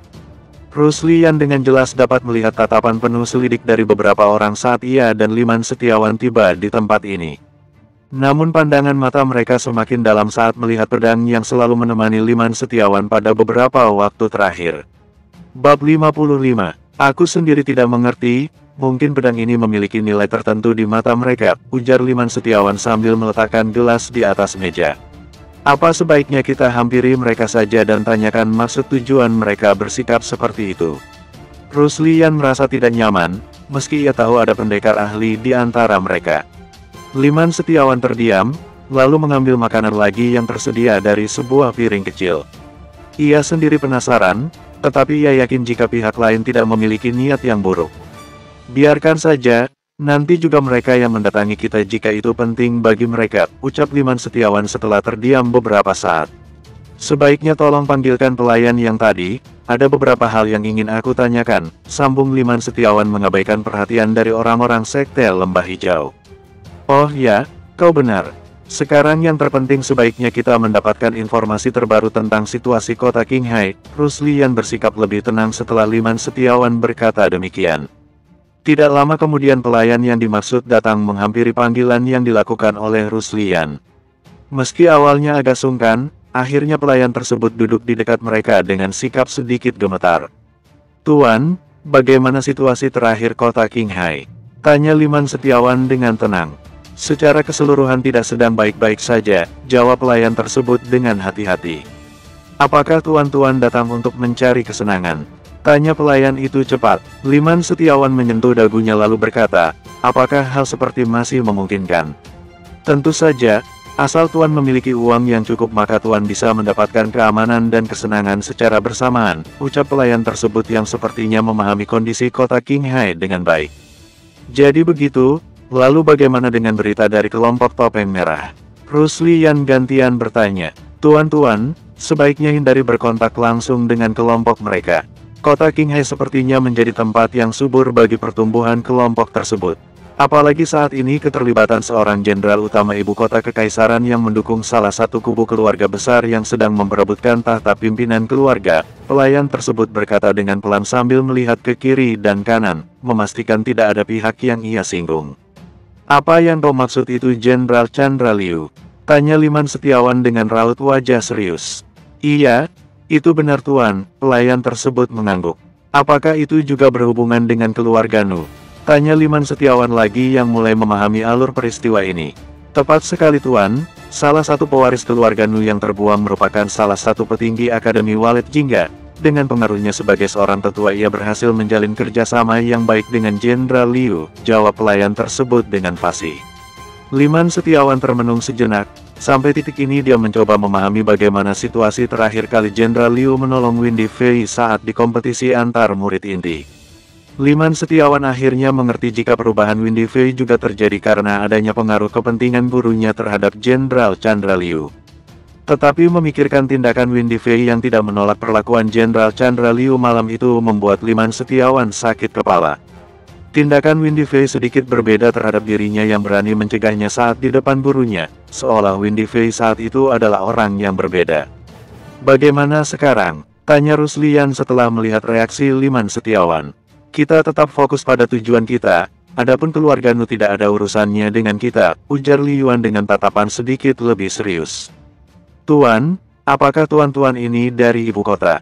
Pelayan tersebut berusaha bertanya dengan hati-hati. Tidak, kami hanya seorang pengelana yang sedang menikmati perjalanan ke kota-kota yang memiliki pemandangan bagus, ujar Ruslian menutupi identitasnya. Jadi begitu, selamat menikmati perjalanan tuan, ucap pelayan tersebut dengan ramah. Hal semacam ini sering ia jumpai sebelumnya. Para pelancong silih berdatangan ke kota Qinghai yang memang terkesan unik karena memiliki beberapa kebudayaan dan ciri khas yang mencolok dari wilayah lainnya. Terima kasih tuan atas informasinya. Liman Setiawan mengeluarkan satu tael emas dari sakunya, setara dengan 1000 koin emas. Pelayan tersebut tercengang, ia tidak menduga akan mendapatkan uang tips sebesar itu yang setara pendapatannya selama beberapa tahun.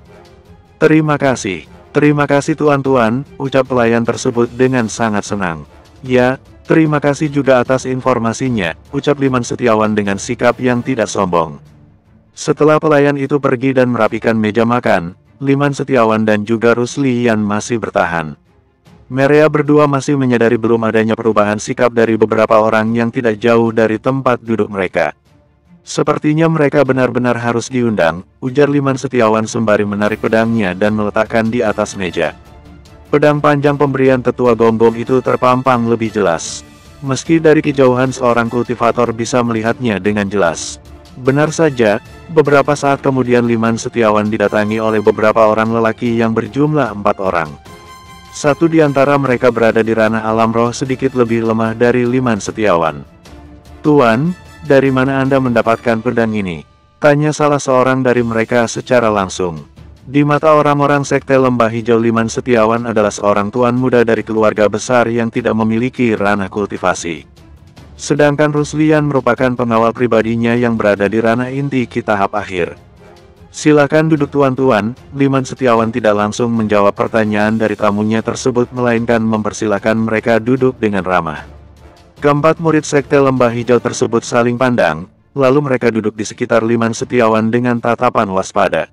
Sebagai seorang kultivator, mereka sangat berhati-hati terhadap orang asing, apalagi orang tersebut memiliki pedang pusaka sekte mereka. Ruslian mengangkat tangannya, memanggil pelayan yang tadi untuk menyiapkan teh untuk keempat orang yang baru saja datang. "Tidak usah repot-repot tuan," ucap salah seorang dari mereka. "Tidak apa-apa, itu hanya teh saja," ucap Liman Setiawan dengan tenang. Pembawaannya yang tenang itu membuat para murid sekte Lembah Hijau seperti tersihir. Pemuda yang mereka anggap tidak memiliki kultivasi itu mampu menekan dominasi mereka dengan sangat baik. Kali ini justru mereka seperti sedang berhadapan dengan rubah tua yang sedang menyamar. "Jika aku tidak salah, kalian seharusnya berasal dari sekte Lembah Hijau," ucap Liman Setiawan kemudian. Mendengar ucapan yang keluar dari mulut Liman Setiawan, keempat orang tersebut semakin waspada. Mereka yang ingin memburu seolah berbalik menjadi target yang akan dikuliti.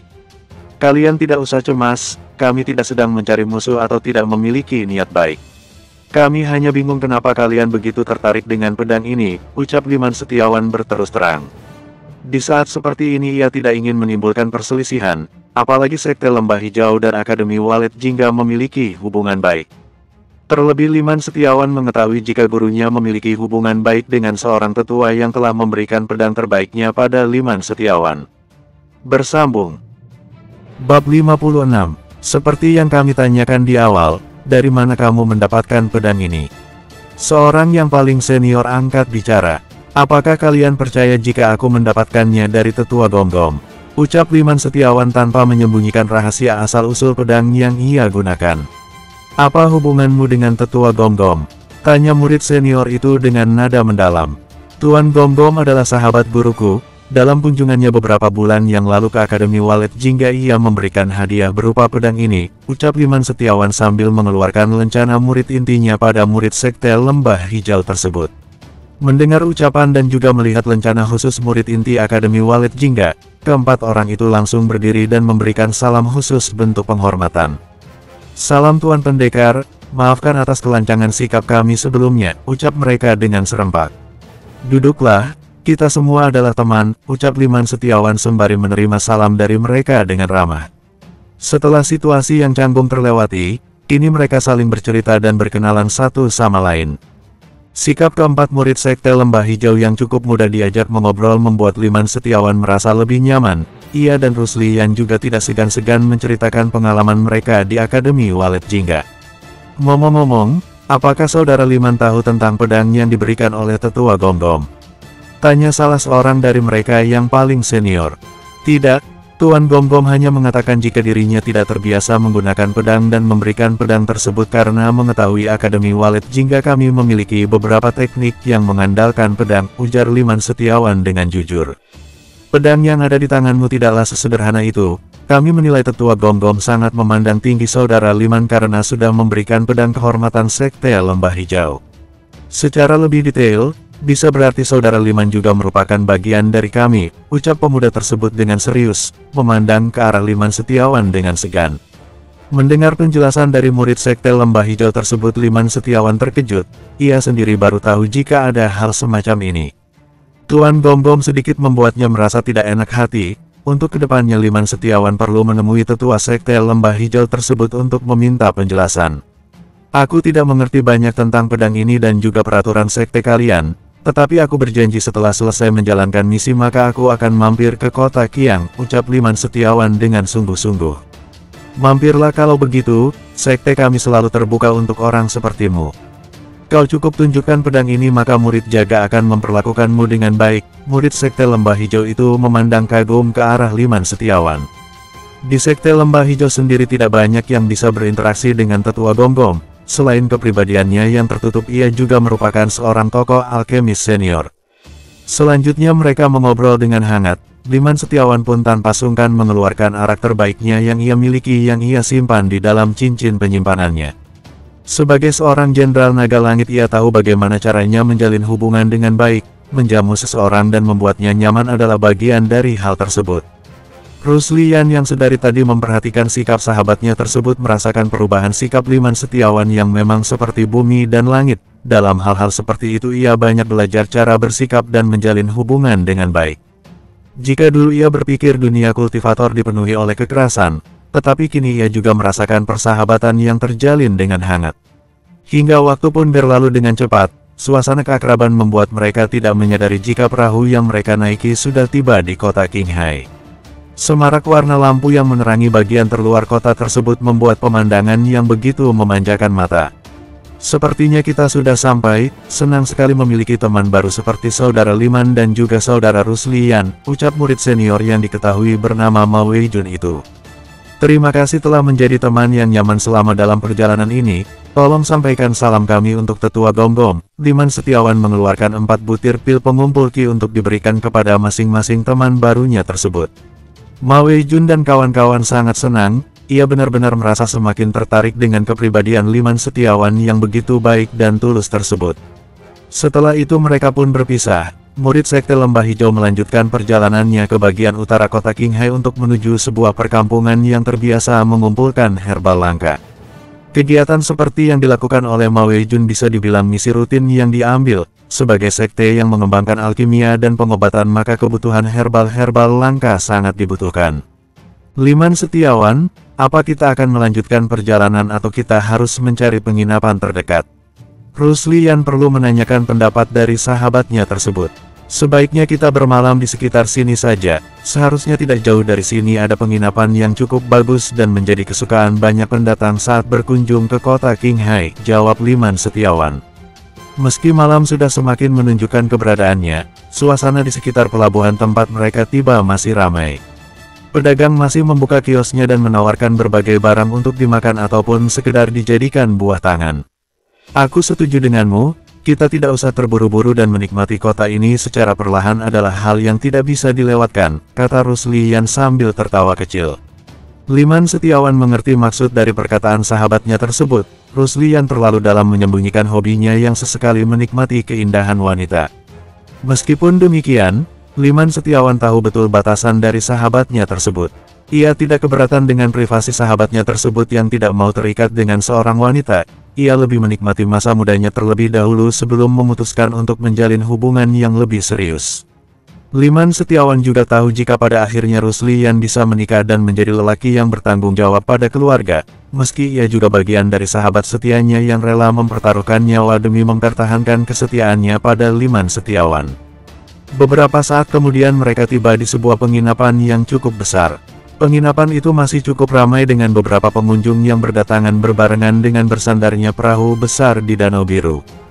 Melihat kedatangan Liman Setiawan dan Ruslian, seorang pelayan pria yang semula duduk di meja penerima tamu segera datang menyambut dengan ramah. Selamat datang tuan-tuan di penginapan kami, sapa pelayan tersebut dengan ramah.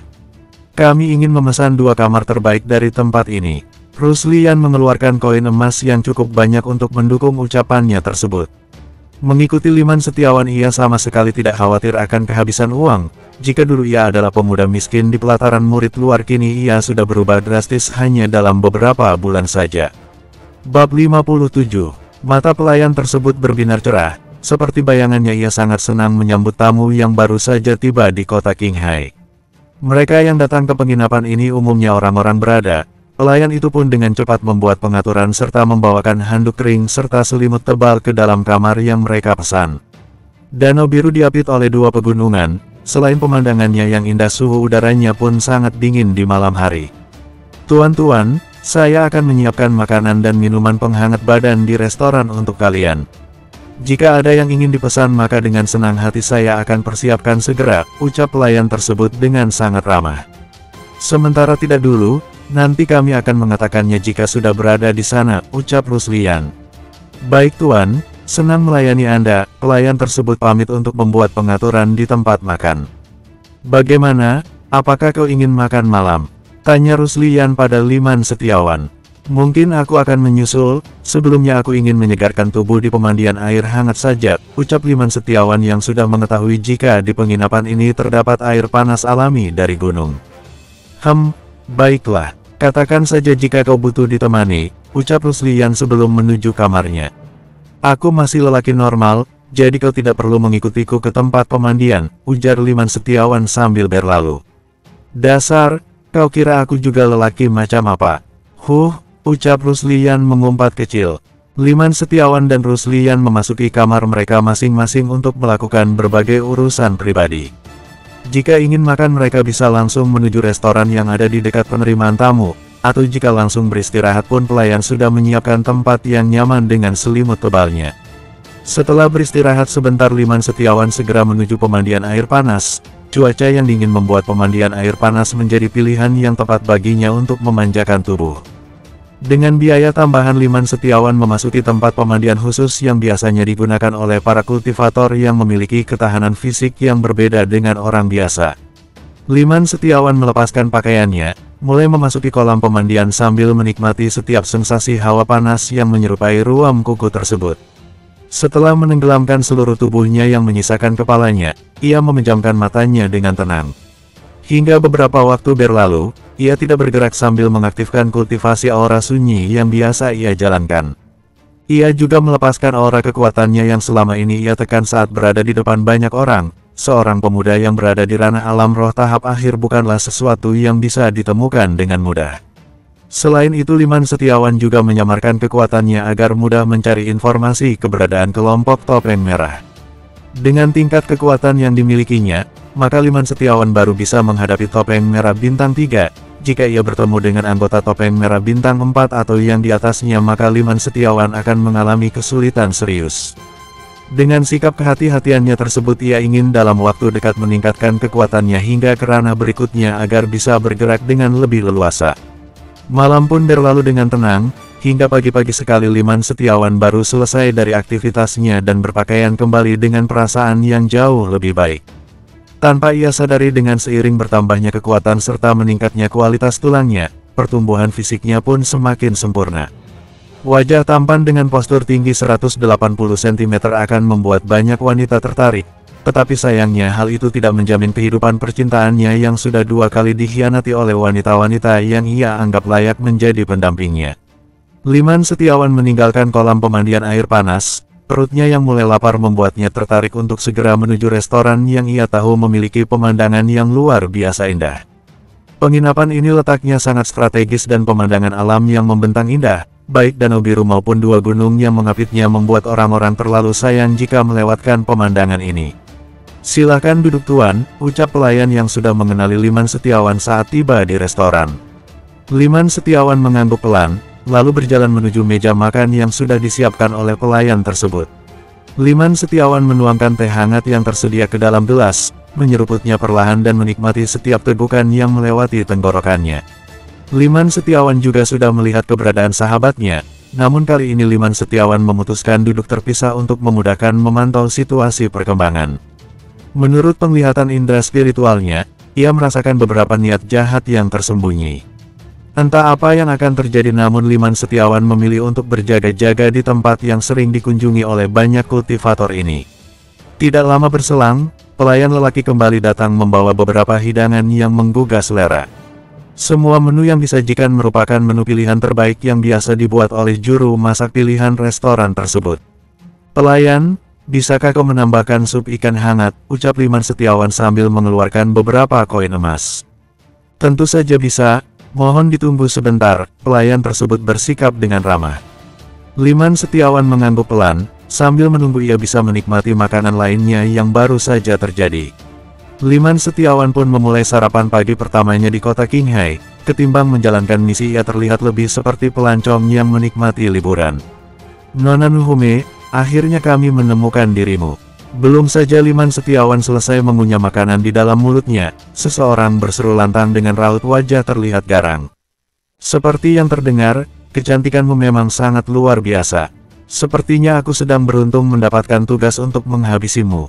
Sekelompok pria bertopeng merah mengelilingi restoran, jumlah mereka sekitar 50 orang sambil membawa senjata tajam dengan niat membunuh yang kejam yang diarahkan kepada seorang gadis muda yang tampak duduk manis di sebuah tempat khusus. Liman Setiawan melirik ke arah wanita yang namanya disebutkan oleh pimpinan kelompok tersebut. Di sampingnya juga terdapat wanita lain yang menggunakan teknik penyembunyian kultivasi seperti dirinya. Menarik batin Liman Setiawan, menyadari nama nona muda yang disebutkan. Sepengetahuan Liman Setiawan, marga wanita yang baru saja diucapkan oleh pimpinan kelompok topeng merah terdengar sangat familiar, seharusnya ia berasal dari keluarga Nu bangsawan dari kota Qinghai. Lalu kenapa kelompok topeng merah berani mengusik keluarga Nu? Apakah ada tokoh yang bertanggung jawab secara khusus di belakang aksi kelompok topeng merah kali ini? Pada kesempatan berikutnya, sikap tenang seorang wanita yang duduk di samping Nona Nuhume berubah. Aura pendekar ranah alam suci meletus keluar, membuat para penjahat topeng merah yang mengepungnya kesulitan bernapas. Kalian para bandit rendahan sebaiknya tidak usah berpikir macam-macam terhadap Nona Nuhume. Sebentar lagi kalian akan mati, ucap pengawal pribadi Nuhume dengan kilatan kemarahan di bola matanya. Ia lalu berdiri dan mengangkat pedangnya. Menyadari jika kelompok tersebut hanya topeng merah bintang 2 dan bintang 3 maka ia memiliki keberanian untuk melawannya. Para penjahat topeng merah sedikit meradang setelah mengetahui kekuatan sebenarnya dari pelayan pribadi Nuhume. Menurut informasi yang mereka terima kekuatan wanita yang bersama Nuhume tersebut tidak lebih kuat dari mereka, sehingga dengan keunggulan jumlah saja sudah mudah bagi mereka untuk melakukan tindakan pembunuhan. Bab 58. Bunuh Nona Nuhume. Target kita sebenarnya adalah wanita tersebut, teriak pimpinan kelompok tersebut dengan kencang. Suasana restoran yang semula tenang tiba-tiba berubah menjadi kekalutan. Beberapa pelayan bersembunyi dan yang lainnya mengarahkan para pengunjung ke jalur penyelamatan. Sementara beberapa orang pengunjung lainnya yang merupakan seorang kultivator juga tidak berani ikut campur saat kelompok topeng merah sedang beraksi. Liman Setiawan menyaksikan pemandangan ini dari jarak yang tidak terlalu jauh sambil tetap menikmati sarapannya. Dengan tenang ia mendengarkan beberapa teriakan yang diiringi erangan kesakitan.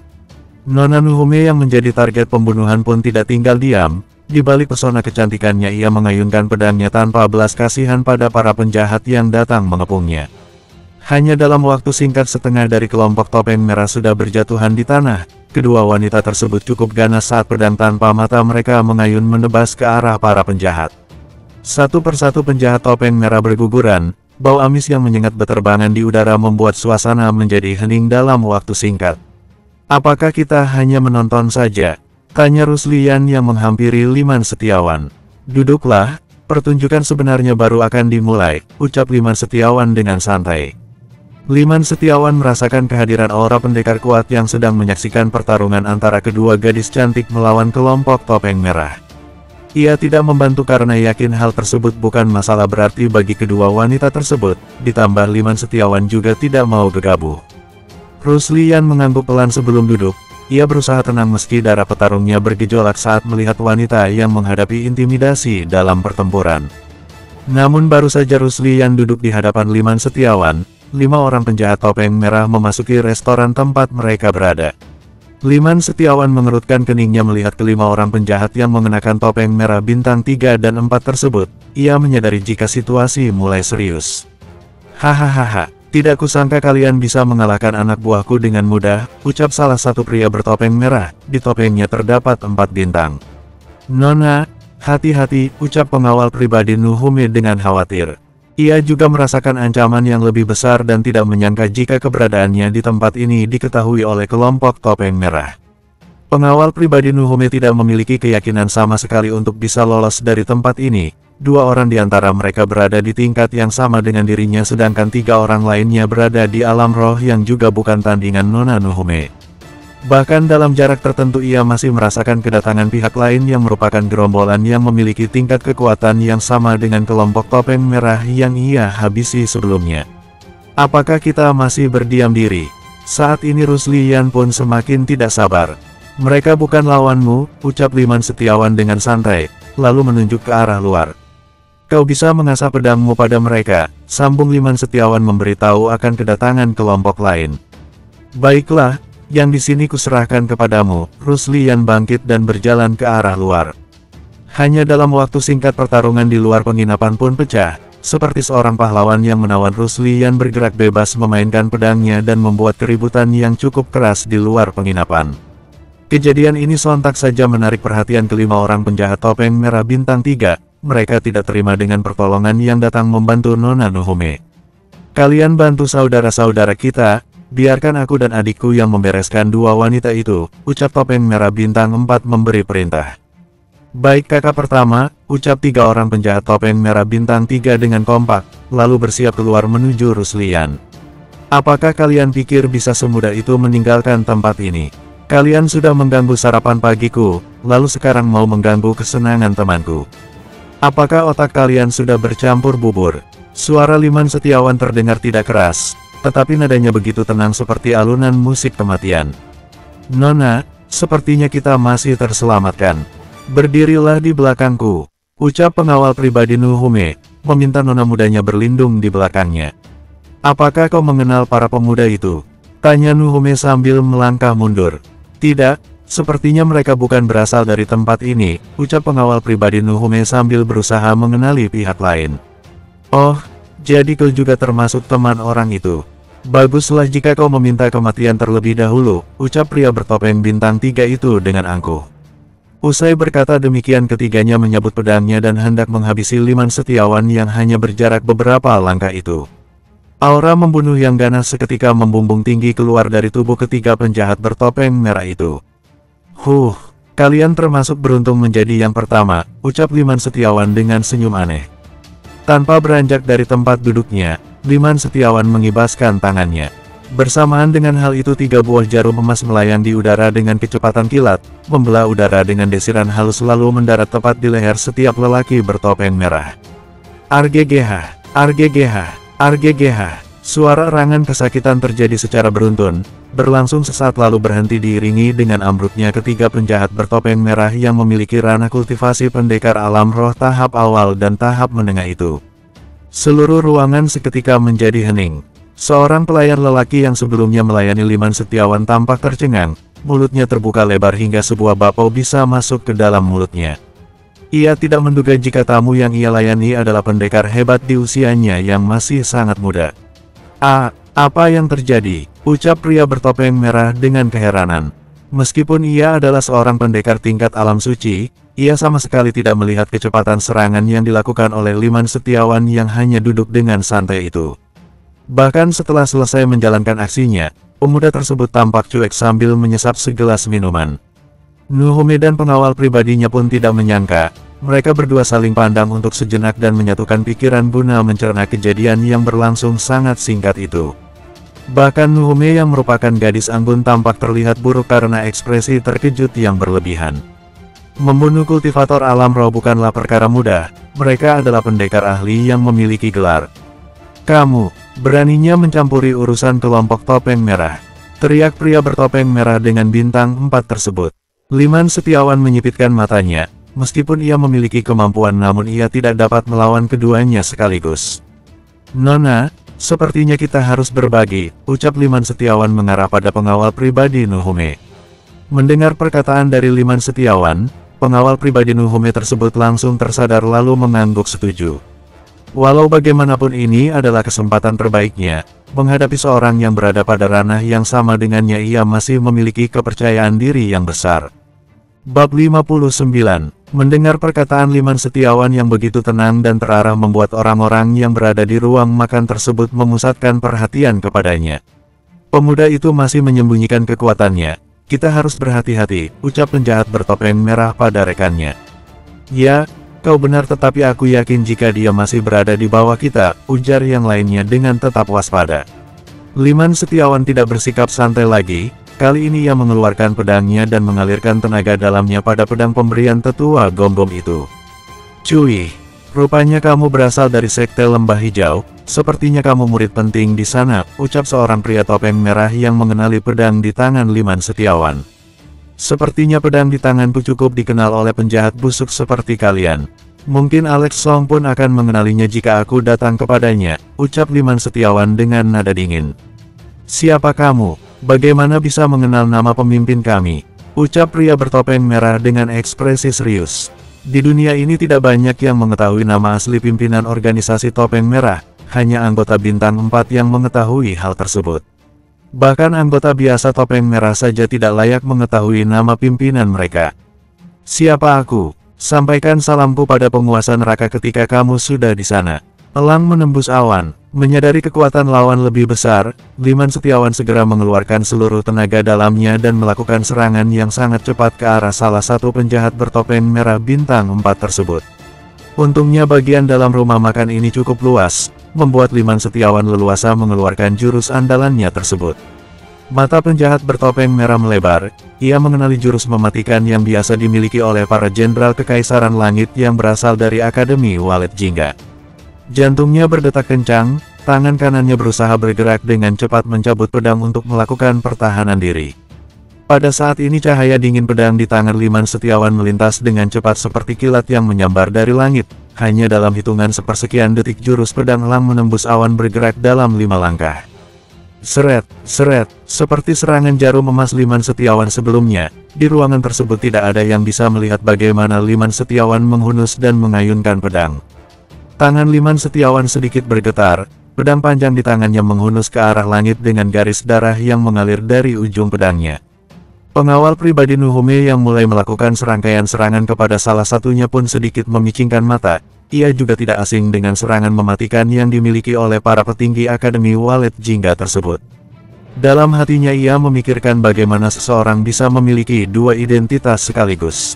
Cepat sekali, Liman Setiawan baru saja melakukan 5 gerakan, bahkan gerakannya itu tidak dapat diketahui pihak lawan yang kini merasakan luka sabetan pedang di beberapa bagian tubuhnya tanpa bisa ia membela diri. Kamu bagaimana bisa melakukan? Belum selesai ia berbicara tiba-tiba pedang di tangannya terlepas dan lehernya menegang. Garis merah muncul membuat celah berwarna merah menyemburkan darah dengan tidak tertahankan. Penjahat topeng merah itu memegangi lehernya, menutupinya dengan putus asa dan akhirnya jatuh ke tanah dengan meregang beberapa kali sebelumnya akhirnya menutup mata untuk selamanya. Seorang pendekar topeng merah lainnya tercengang, kejadian yang begitu cepat dan terjadi di depan matanya itu berlalu tanpa bisa ia cegah. Di depan matanya sendiri, adik kesayangannya yang berada di ranah alam suci tahap awal meninggal tanpa bisa melakukan perlawanan. Meski mengenakan topeng, wajah pucat yang bercampur kesedihan pun tidak terbendung. Emosi yang meledak-ledak membuat aura membunuhnya keluar dengan ganas hendak menyerang Liman Setiawan yang tampak terengah-engah. Kurang ajar, matilah kau, teriak penjahat bertopeng merah itu dengan aura membunuh yang gila. Sebuah tebasan pedang menuju ke arah Liman Setiawan dari beberapa langkah di depannya. Kilatannya terasa dingin dan mengeluarkan aura penguncian membuat suhu di sekitar ruangan terdistorsi dengan kuat. Hai, apakah kamu melupakan aku? Suara pengawal pribadi Nuhume terdengar dingin. Ia merasa diabaikan dan kekuatannya pun segera meningkat pesat seiring pergerakannya yang sudah ia persiapkan untuk membunuh penjahat bertopeng merah. Belor, dua benda logam beradu dengan keras. Pedang di tangan penjahat bertopeng merah gagal menyentuh Liman Setiawan dan dihentikan oleh gerakan lain dari arah samping. Lawanmu adalah aku, dasar sampah, ucap pengawal pribadi tersebut dengan mengumpat kesal. Sebagai wanita berdarah dingin saat di medan pertempuran ia tidak bisa terima jika diabaikan begitu saja. Ia merupakan salah satu murid terbaik Sekte Teratai Ungu, bagaimana bisa diabaikan begitu saja? Dasar jalan sialan, umpat penjahat bertopeng merah dengan kesal. Memanfaatkan situasi tersebut, Liman Setiawan mundur 3 langkah. Dengan cepat ia meminum pil penambah ki untuk mengembalikan staminanya yang hampir habis. Setelah melakukan serangan cepat tadi ia merasa tenaganya berkurang sangat banyak dan wajahnya pun terlihat sangat pucat. Walau bagaimanapun ia masih memiliki batasan kekuatan terhadap lawan yang sedikit lebih kuat di atasnya. Apa yang baru saja ia lakukan tadi adalah sebuah pertaruhan yang ia lakukan terhadap nyawanya sendiri, meskipun pada akhirnya ia yakin jika wanita di samping Nuhume akan bertindak sesuai perhitungan. Kamu penjahat laknat, matilah, ucap pengawal pribadi yang memiliki nama Siekian itu. Selanjutnya serangan dahsyat dari Siekian pun tidak tertahankan. Dengan teknik berpedang Sekte Teratai Ungu ia bergerak dengan beberapa jurus pada jarak yang cukup dekat. Selama beberapa saat, beberapa pertukaran gerakan pun terjadi membuat sulit untuk menentukan pemenangnya. Beberapa luka sabetan pedang pun dialami kedua belah pihak, membuat Nuhume terlihat sedikit frustasi. Nona, Aku akan membantumu, suara Liman Setiawan terdengar. Meski ia baru saja pulih namun ia harus maju untuk menyudahi pertarungan yang sudah membuat tempat ini berantakan. Kalian licik, beraninya main keroyokan, ucap penjahat bertopeng merah itu merasakan kekuatan yang tidak berimbang. Hahaha, dasar konyol, lihatlah jumlah kalian, ucap Liman Setiawan sambil tersenyum sinis. Setelah mengatakan hal itu, Liman Setiawan kembali mengibaskan tangannya mengangkat jarum emas-emas ke udara dan mengarahkannya ke penjahat bertopeng merah tersebut. Sriting, sriting, sriting. Penjahat itu sedikit terkejut dengan serangan tiba-tiba yang dilakukan oleh Liman Setiawan. Jarum-jarum emas yang diarahkan kepadanya sangat kuat dan membuatnya mundur beberapa langkah karena kewalahan. Sial, sial, mulutnya bergumam mengutuk serangan jarum emas yang datang kepadanya.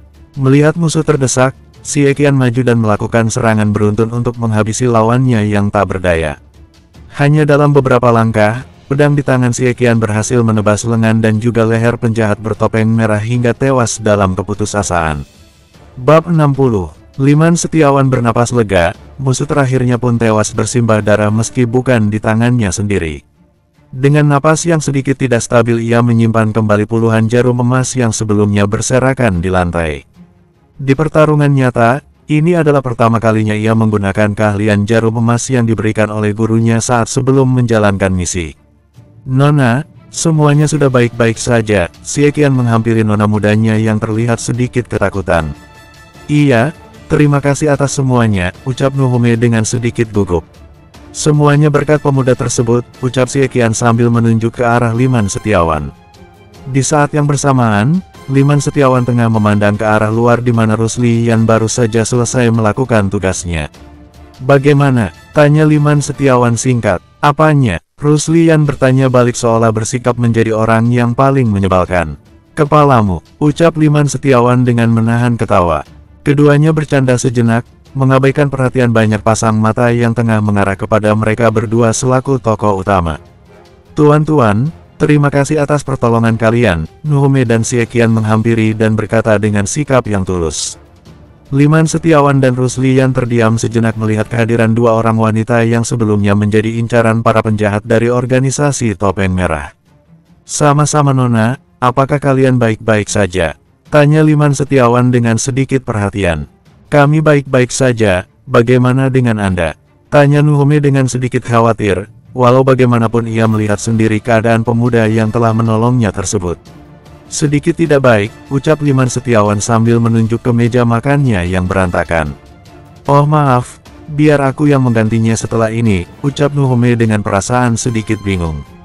Bagaimana mungkin setelah menghadapi pertarungan hidup dan mati, seseorang masih lebih memperhatikan makanannya ketimbang hal lainnya yang lebih berarti? Apakah pemuda ini adalah orang yang tidak mampu dan sedang dalam perjalanan? Batin Nuhume mencoba mencerna ucapan pemuda di depannya. Ngomong-ngomong, bolehkah saya tahu nama Anda Tuan Pendekar? Tanya Nuhume. Saya Liman Setiawan, sedangkan di sebelah saya adalah Ruslian. Kami berasal dari kota Qiancheng. Liman Setiawan memperkenalkan dirinya dan juga sahabatnya. Salam kenal, saya Nuhume dan ini adalah Xie Qian, balas Nuhume memperkenalkan diri. Setelah perkenalan itu, Nuhume membisikkan beberapa kalimat ke telinga Xie Qian yang intinya meminta agar pengawal pribadinya itu membereskan segala kekacauan di tempat ini. Tuan, bolehkah saya mentraktir Anda sebagai ucapan terima kasih? Tanya Nuhume dengan sopan. Liman Setiawan berpikir sejenak, lalu ia juga membisikkan beberapa kata ke telinga Ruslian sebelum menanggapi permintaan gadis cantik di depannya. Baiklah, ucap Ruslian mengangguk setuju dan berlalu undur diri. Nona, tolong panggil nama saya saja dan lagi pula kita tampaknya seumuran. Apakah Nona mengetahui tempat minum teh yang nikmat di sekitar sini? Ucap Liman Setiawan seraya menerima ajakan wanita cantik tersebut. Kalau begitu panggil nama saya Nuhume juga, balas Nuhume dengan senyum mengembang. Baiklah, bisakah kau tunjukkan jalannya? Ujar Liman Setiawan. Melihat kondisi rumah makan yang berantakan, Nuhume akhirnya mengajak Liman Setiawan ke sebuah kedai teh yang cukup terkenal di sekitar tempat itu. Sepanjang mereka berjalan, banyak orang yang membungkukkan badannya menaruh hormat. Meski Liman Setiawan merasa sedikit tidak nyaman namun ia berpikir jika hal ini dikarenakan pengaruh nona muda Nuhume yang sudah terkenal di penjuru kota Qinghai. Meski hari masih terbilang pagi, kedai teh yang mereka kunjungi sudah cukup ramai dengan pengunjung dari berbagai wilayah yang biasa datang untuk mengisi perut mereka atau hanya sekedar bersantai menikmati pemandangan danau biru. Pelayan, tolong siapkan 2 mangkuk pangsit, 2 mangkuk sup ikan, serta beberapa buah segar dengan kualitas terbaik, Nuhome berkata kepada pelayan dengan akrab, seolah ia sudah terbiasa melakukannya. Baik Nona, jawab pelayan tersebut singkat, kemudian ia pergi untuk menyiapkan permintaan dari Nuhome. Setelah duduk di meja makan, Nuhome segera menuangkan teh hangat untuk Liman Setiawan. Tampak tangan putihnya tersingkap dan wajahnya sedikit memerah menahan malu. Apakah ini pertama kalinya? Tanya Liman Setiawan dengan santai. Tidak juga, aku pernah melakukannya untuk ayahku, jawab Nuhome dengan malu-malu. Liman Setiawan mengangguk pelan, seolah tidak mempersoalkannya lebih jauh. Dia sendiri tidak terlalu tertarik dengan sosok wanita yang menurutnya hanya datang dan pergi sesuka hati. Jika seorang wanita melihat seorang yang lebih baik maka ia akan mudah berpaling, apalagi di bawah kekuatan dan kekuasaan seorang wanita tidak bisa berbuat apa-apa. Hal seperti itu ia temukan dari Andreaning maupun Windy Fei. Keduanya telah banyak memberikan kenangan pahit di hati Liman Setiawan yang terkadang rapuh karena terlalu dalam mencintai seorang wanita. Ngomong-ngomong, aku mengucapkan terima kasih yang tulus atas bantuanmu tadi, ucap Nuhome yang menyadari jika Liman Setiawan terlihat dingin dan tidak tertarik pada kecantikan dirinya. Sudahlah, itu hanya hal sederhana. Lagi pula kebetulan organisasi Topeng Merah adalah musuh yang harus aku musnahkan, ucap Liman Setiawan diikuti meminum teh hangat yang sebelumnya dituangkan oleh Nuhome. Bagaimana rasanya? Nuhome melihat reaksi Liman Setiawan ketika minum teh dari kedai terkenal ini. Sedikit kuat, namun aromanya kurang terjaga, jawab Liman Setiawan memberi penilaian. Sepertinya kau ahli dalam minum teh, ucap Nuhome sedikit memuji. Tidak juga, terkadang aku lebih menyukai arak karena alasan tertentu, jawab Liman Setiawan dengan tegas. Oh, kau suka minum seperti itu? Tanya Nuhome sedikit kecewa. Ya, bagiku dia teman yang jujur, jawab Liman Setiawan singkat. Apakah kamu tidak memiliki teman? Jika begitu bukankah sebaiknya kita berteman, ujar Nuhome berusaha terbuka. Ia menganggap Liman Setiawan sebagai sosok yang kesepian dan membutuhkan seorang teman untuk bertukar cerita tentang perjalanan hidupnya. Teman, tentu saja, bahkan Ruslian saja sudah cukup merepotkan dibandingkan dengan 10 orang sahabat, ujar Liman Setiawan sembari tertawa kecil. Oh, kupikir kau akan membutuhkan hal lainnya, ucap Nuhome dengan menahan malu. Banyak hal yang aku butuhkan, tetapi semuanya sedang dipersiapkan untuk menaklukkan dunia, ucap Liman Setiawan dengan datar. Seperti apa itu? Tanya Nuhome dengan sedikit rasa penasaran. Banyak hal, jawab Liman Setiawan seolah tidak mau bercerita lebih jauh. Walau bagaimanapun Nuhome bukanlah siapa-siapa, tidak pantas juga bagi Liman Setiawan untuk menceritakan banyak hal tentang sesuatu yang akan ia capai di masa mendatang. Tidak lama keduanya berbincang. Pesanan yang diminta oleh Nuhome sebelumnya pun tiba dan membuat keduanya menghentikan percakapan dan melanjutkan sarapan mereka yang tertunda sebelumnya. Bersambung.